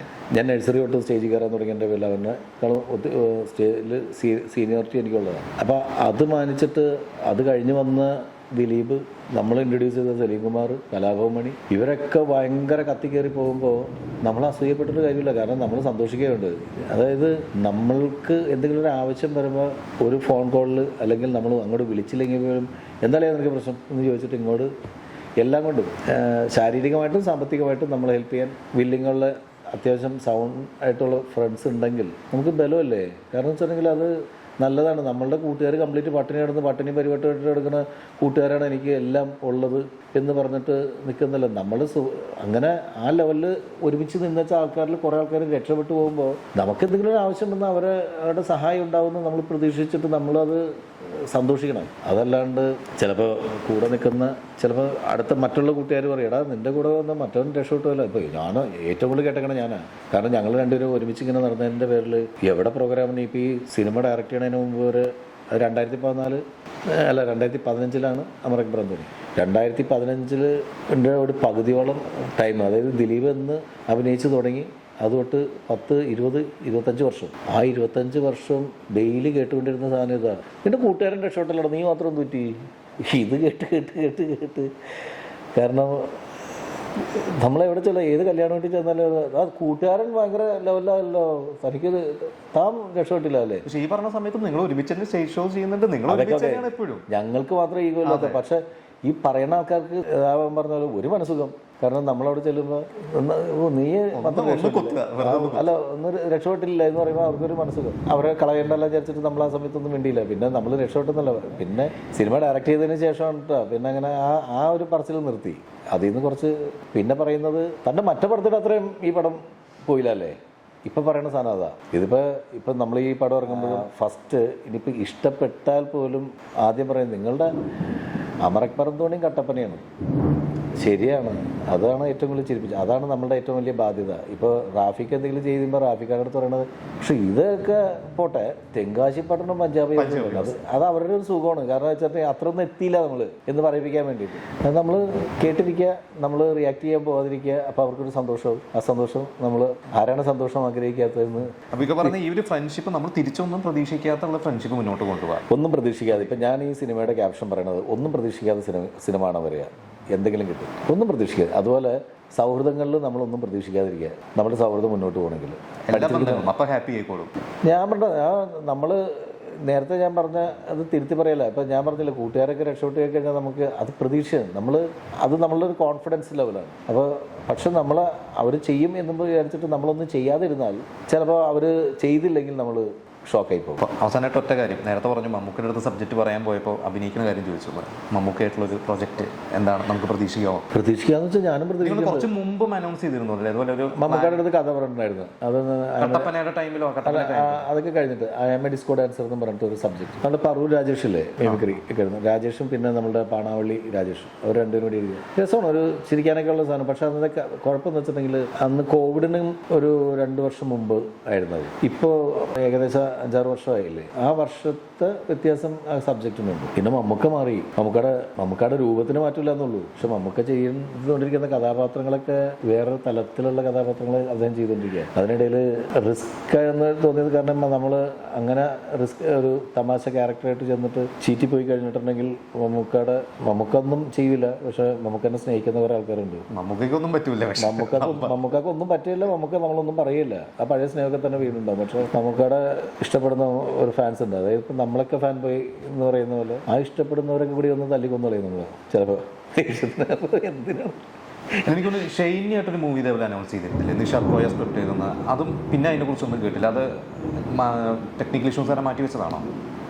ഷൈനികമായിട്ട് ഒരു അനൗൺസ്മെന്റ് നടന്നിരുന്നു 2 വർഷം മുമ്പാന്ന് തോന്നുന്നു. അത് ആ സബ്ജക്റ്റ് ആണിപ്പോൾ ഹാലെന്ന് പറഞ്ഞിട്ട് ഓക്കെ തുടങ്ങി ആ ഷൂട്ട്. അത് ആ പ്രോജക്റ്റ് അങ്ങോട്ടും ഇങ്ങോട്ടൊക്കെ പിന്നെ ആ സമയത്ത് നമുക്ക് കറക്റ്റ് ചെയ്യാൻ പറ്റില്ല. അങ്ങനെ ഷൈനും മറ്റേ വേറെ ഇതൊക്കെ പടത്തിൻ്റെ പിന്നെ ഞാൻ ആ പ്രോജക്റ്റിൽ നിന്ന് പതുക്കെ മാറിയതാണ്. ഷീ പറഞ്ഞ പോലെ അതും അബീക്കയുടെ മോൻ ഒരുമിച്ചുണ്ടായിരുന്ന അതെ. പക്ഷേ ആ പ്രോജക്റ്റിൽ നിന്ന് നമുക്ക് കാരണം വെച്ചാൽ നമുക്ക് നല്ല സബ്ജക്റ്റായിരുന്നു നിഷാദ് കോയുടെ. പക്ഷെ അത് കേട്ടു എനിക്ക് ഓക്കെ ആയിട്ട് തോന്നി. ഞങ്ങൾ കുറച്ച് ഇരുന്നാണ്. അത് വേറൊരു ഡയറക്ടറാണ് ഇപ്പോൾ നിഷാദ് കടനെ അസോസിയേറ്റഡ് വർക്ക്. അതെ. അപ്പോൾ നിഷാദിൻ്റെ അടുത്ത് ചോദിച്ചു, ഇത് ഞാൻ അങ്ങനെയാണെങ്കിൽ ഞാൻ പറഞ്ഞു നിഷാദ് ഇത് പെട്ടെന്ന് നടക്കാൻ സാധ്യത കുറവാണ് നമ്മൾ തമ്മിലിരുന്ന്. ഞാൻ പറഞ്ഞു വെയിറ്റ് ചെയ്യണമെങ്കിൽ നമുക്ക്. പക്ഷേ നിഷാദ് അതിനിടയിൽ വേറെ പ്രോജക്റ്റ് ആക്കിയത്. അതിൻ്റെ പേരിൽ സിനിമകൾ നടക്കണമെന്നേ ഞാൻ നേരത്തെ പറഞ്ഞല്ല, ഒരു സമയമുണ്ട് ഒരു കഥക്ക്. ആ സമയത്ത് കഥ നടന്നില്ലെങ്കിൽ പിന്നെ പഴയതായി പോകും. അപ്പോൾ മമ്മൂക്കയുടെ സബ്ജക്റ്റിൽ മമ്മൂക്കായും സമ്മതിച്ചാണ് ഞാൻ ചെയ്യാൻ നേരത്ത്. മമ്മൂക്കാക്ക് ഇഷ്ടമുള്ള സബ്ജക്റ്റായിരുന്നു. പക്ഷെ അന്ന് നടക്കുകയായിരുന്നെങ്കിൽ ചിലപ്പോൾ അത് ഓക്കെയാണ്. പക്ഷെ ഇന്ന് നടന്നാൽ പേടിയുണ്ട്, അതുകൊണ്ട് മാറ്റിയ. പക്ഷെ എപ്പോഴെങ്കിലും ഒരു സമയത്ത് നമ്മളിപ്പോഴും തേടിക്കൊണ്ടിരിക്കുന്നത് അത്രയും മമ്മൂക്കയുടെ അടുത്ത് ചെന്ന് നമുക്ക് മമ്മൂക്കനെ വെച്ചിട്ടൊരു ഗംഭീര സിനിമ ചെയ്യണം എന്നാഗ്രഹിച്ച് അങ്ങനെ ഒരു സബ്ജക്റ്റ് കിട്ടാൻ വേണ്ടിയിട്ട് കാത്തിരിക്കുന്നുണ്ട്. അതിപ്പോൾ നമുക്ക് ഇഷ്ടമുള്ള ലാലേട്ടനാണെങ്കിലും സുരേഷ് ഏട്ടനാണെങ്കിലും അവരൊക്കെ വെച്ചിട്ട് സ്റ്റേജ് ഷോ ചെയ്തിട്ടുണ്ട്, പക്ഷേ സിനിമ ചെയ്തിട്ടില്ല. അപ്പോൾ അവർ എല്ലാവരും വെച്ചിട്ട് സിനിമ ചെയ്യാനാണ് ആഗ്രഹമുള്ളതാണ്. ഇപ്പോൾ പല ജോണേഴ്സ് ചെയ്യുന്നുണ്ട്. ഇനിയിപ്പോൾ ഞാൻ പറഞ്ഞ തൊടാത്ത ഏതെങ്കിലും ജോണേഴ്സ് ഇപ്പോൾ അടുത്തത് ചെയ്യണമെന്ന് അങ്ങനെ മനസ്സിലെന്തെങ്കിലും കരുതി വെച്ചിട്ടുണ്ടോ? ഇപ്പോൾ ഈ ഷോ ചെയ്തു വേറൊരു ജോണറാണ്. അല്ല, ഇനി ഇപ്പോൾ ഈ സിനിമയിലും അങ്ങനെ ഔട്ട് ആൻഡ് ഔട്ട് ഹ്യൂമർ അല്ല, മിക്സാണ്. പക്ഷേ ഇനി സെലക്ട് ചെയ്ത് വെച്ചിരിക്കുന്ന കാരണം വെച്ചിട്ടുണ്ടെങ്കിൽ നമ്മളിൽ നിന്ന് പ്രതീക്ഷിക്കുന്നത് പറയാം. നമ്മൾ അറിയാം, അതായത് നമ്മളോടത്ത് സംസാരിക്കുമ്പോൾ നമ്മളുടെ സുഹൃത്തുക്കൾ ഉൾപ്പെടെ ഇതിനകത്ത് അധികം തമാശ അല്ല, ഞാൻ പറഞ്ഞില്ല അധികം തമാശ നിൻ്റെ ഒരു നല്ല തമാശപ്പടം പ്രതീക്ഷിക്കുന്നുണ്ട്. അങ്ങനെ നമുക്കും അറിയാം. അപ്പോൾ ആ ഒരു എക്സ്പെക്റ്റേഷൻ നമ്മൾ കീപ്പ് ചെയ്ത് പോകാൻ വേണ്ടിയിട്ട് അടുത്ത കണ്ടിന്യൂസ് ആയിട്ട് സെലക്ട് ചെയ്തിരിക്കുന്ന 2 സബ്ജക്റ്റ് ഉണ്ട്. ആക്ച്വലി 3 സബ്ജക്റ്റ് ഫുൾ ഹ്യൂമറാണ്. അങ്ങനെ 3 സബ്ജക്റ്റ് നമ്മൾ ഓക്കെ ആയിട്ടുണ്ട്. അപ്പോൾ അത് വഴിയെ അനൗൺസ് ചെയ്യും. അതിലിപ്പോൾ താരങ്ങൾ അത് എല്ലാം കറക്റ്റായിട്ട് വരുമ്പോൾ അത് വഴി അനൗൺസ് ചെയ്യും. അത് ഫുൾ ഹ്യൂമറാണ്. അതിപ്പോൾ ഈ പറഞ്ഞ പോലെ ആദ്യം തൊട്ട് അവസാനം വരെ ചിരിക്കാനായിട്ടുള്ള സിനിമയല്ല എന്ന് പറയില്ല. അതിൻ്റെ ഇൻ്റർവ്യൂവിൽ ഞാൻ അങ്ങനെ തന്നെ പറയുള്ളൂ, ഇത് ചിരിക്കാൻ വേണ്ടി മാത്രം വന്നാൽ മതി എന്ന് പറയാൻ പറ്റുന്ന തരത്തിലുള്ള സിനിമ ചെയ്യാൻ. അത് നമ്മുടെ അമൃത് ധോണി പോലെ അതിലൊരു എന്തിനാ ആ പടമായിട്ട് ഉപമിക്കുന്നത്? അമൃത് ബ്രഹ്മധോണിയുടെ സെക്കൻഡും ഞങ്ങൾ ആലോചിക്കുന്നുണ്ട്. അങ്ങനെ അതൊരു ഫ്ലാഷ് ന്യൂസ് അല്ല. കാരണം വെച്ചിട്ടുണ്ടെങ്കിൽ ബിബിനും വിഷ്ണുവും ഞങ്ങളും കൂടി പലപ്പോഴും ഫോൺ ചെയ്യുമ്പോഴൊക്കെ പിന്നെ ഞാൻ രാജുവായിട്ട് കഴിഞ്ഞ ഒരു പ്രാവശ്യം കണ്ടിരുന്നു. ഈ ഗുരുവായൂരമ്പലം നടയിലെ ലൊക്കേഷനിൽ ഞാൻ പോയിരുന്നു. അപ്പോൾ രാജുവായിട്ട് സംസാരിച്ചപ്പോൾ ഞാൻ അതിൻ്റെ ഒരു ഹിൻഡ് കൊടുത്തു. ഇങ്ങനെ അമൃത് ബ്രഹ്മധോണി ഞങ്ങളിങ്ങനെ അവർ പ്ലാനിങ് ഉണ്ടിട്ടാന്ന് പറഞ്ഞപ്പോൾ അത് നമ്മളും കാത്തിരിക്കുക, അത് ഓക്കെയാണ്. കാരണം അവരുടെ കയ്യിൽ നിന്നൊരു ഗ്രീൻ സിഗ്നൽ കിട്ടും. കാരണം ഗ്രീൻ സിഗ്നൽ ആർട്ടിസ്റ്റിൻ്റെ ഭാഗത്തുനിന്ന് കിട്ടണം. ബാക്കി ജയനാണെങ്കിലും ഇന്ദ്രജിത്താണെങ്കിലും അവരാണെങ്കിലും നമ്മൾ അത് നല്ല സ്റ്റോറി ലൈനാണെങ്കിൽ അവർ വരാൻ സാധ്യത. കാരണം അവർ നോ പറയാൻ സാധ്യതയില്ല. നല്ല സ്റ്റോറി ലൈനാണ് കേട്ടോ. സബ്ജക്റ്റും സ്ട്രോങ് ആയിരിക്കണം. അല്ലെങ്കിൽ പിന്നെ ചിലപ്പോൾ പേടി. കാരണം ഈ ആദ്യത്തേത് ബാധ്യത ഉണ്ടായില്ല, ഈ രണ്ടാമത്തേതെന്ന് പറയുന്നത് ഭയങ്കര ബാധ്യതയാണ്. അതുപോലെ ആക്കിയെടുക്കുകയാണെങ്കിൽ അതിൻ്റെ മേളിൽ എക്സ്പെക്റ്റേഷൻ ഉള്ളത് അതുകൊണ്ടാണ്. അപ്പോൾ എന്തായാലും വിചാരിച്ച പോലെ തന്നെ മമ്മൂക്കായിട്ടുള്ള പ്രോജക്റ്റ് നമുക്ക് അത് തന്നെയാണ് നമ്മൾ മെയിനായിട്ട് പ്രതീക്ഷിച്ചിരിക്കുന്നത്. എനിക്ക് മമ്മൂക്കായിട്ടും ലാലേട്ടനായിട്ടൊക്കെ സിനിമ ചെയ്യണം. എന്നാലാണ് കാരണം എന്ന് പറയുന്നത് നമ്മളുടെ എനിക്ക് മാത്രമല്ല നമ്മളുടെ എല്ലാ ഡയറക്ടേഴ്സിനും പുതിയ തലമുറ എന്ന് പറയുന്നതാണെങ്കിലും പഴയ തലമുറയാണെങ്കിലും എല്ലാവർക്കും ഇവരെ വെച്ചിട്ടൊക്കെ സിനിമ ചെയ്യുമ്പോഴേ നമ്മളൊരു സംവിധായകൻ എന്ന സാറ്റിസ്ഫാക്ഷൻ അല്ലേ? അല്ല ജനങ്ങളുടെ മുമ്പിൽ ഡയറക്ടറായിട്ട് അംഗീകരിക്കണമെങ്കിൽ മമ്മൂക്കനെയും ലാലേട്ടനൊക്കെ വെച്ചിട്ട് സിനിമ ചെയ്യുന്ന അതായത് സാധാരണക്കാരൻ കേട്ടോ സിനിമ ഇൻഡസ്ട്രിയിലുള്ളവരല്ല ഇപ്പോൾ സിനിമ ഇൻഡസ്ട്രിയിലുള്ളവർ പറയും ഞങ്ങൾക്ക് അങ്ങനെയൊന്നുമില്ല നിങ്ങൾ നല്ല സിനിമയാണ് അവരൊക്കെ അതൊക്കെ അതും ഓക്കെയാണ്. പക്ഷേ നമുക്കൊരു തലയെടുപ്പ് അയാളെ 10 പേര് അറിയണമെങ്കിൽ അവരൊക്കെ വെച്ച് സിനിമ ചെയ്ത ഡയറക്ടർ എന്ന് പറഞ്ഞപ്പോഴാണ് ഒരു നേരത്തെ പറഞ്ഞുള്ളൊരു കസേര ഇരിക്കുന്നു പറയുള്ളൂ. ആ ഒരു കസേര ആളുകളുടെ ഇടയിൽ ജനങ്ങളുടെ ഇടയിൽ സാധാരണക്കാരൻ്റെ ഇടയിൽ സിനിമ കാണുന്ന സാധാരണ പ്രേക്ഷകരുടെ ഇടയിൽ നമ്മളുടെ അവരുടെ മനസ്സിലൊരു സ്ഥാനം കിട്ടണമെങ്കിൽ അവരൊക്കെ വെച്ചിട്ട് സിനിമ ചെയ്യണം. അപ്പം എന്തായാലും ആഗ്രഹം പോലെ തന്നെ എങ്ങനെയൊക്കെ സംഭവിക്കുന്നത്. ഇപ്പോൾ 31-ന് once upon a time in Kochi. ഇപ്പോൾ ഈ വർഷം നല്ല വർഷമാണ് മലയാള സിനിമയ്ക്ക്. അതെ അതെ. അപ്പോൾ അതേപോലെ ഞാനും പ്രതീക്ഷിക്കുന്നു അത് കണ്ടിന്യൂ ചെയ്യാൻ എനിക്ക് എന്നെക്കൊണ്ടും സാധിക്കുമെന്ന് വിശ്വസിക്കുന്നു. അങ്ങനെ ആകട്ടെ എന്ന് പ്രാർത്ഥിക്കുന്നു. Thank you.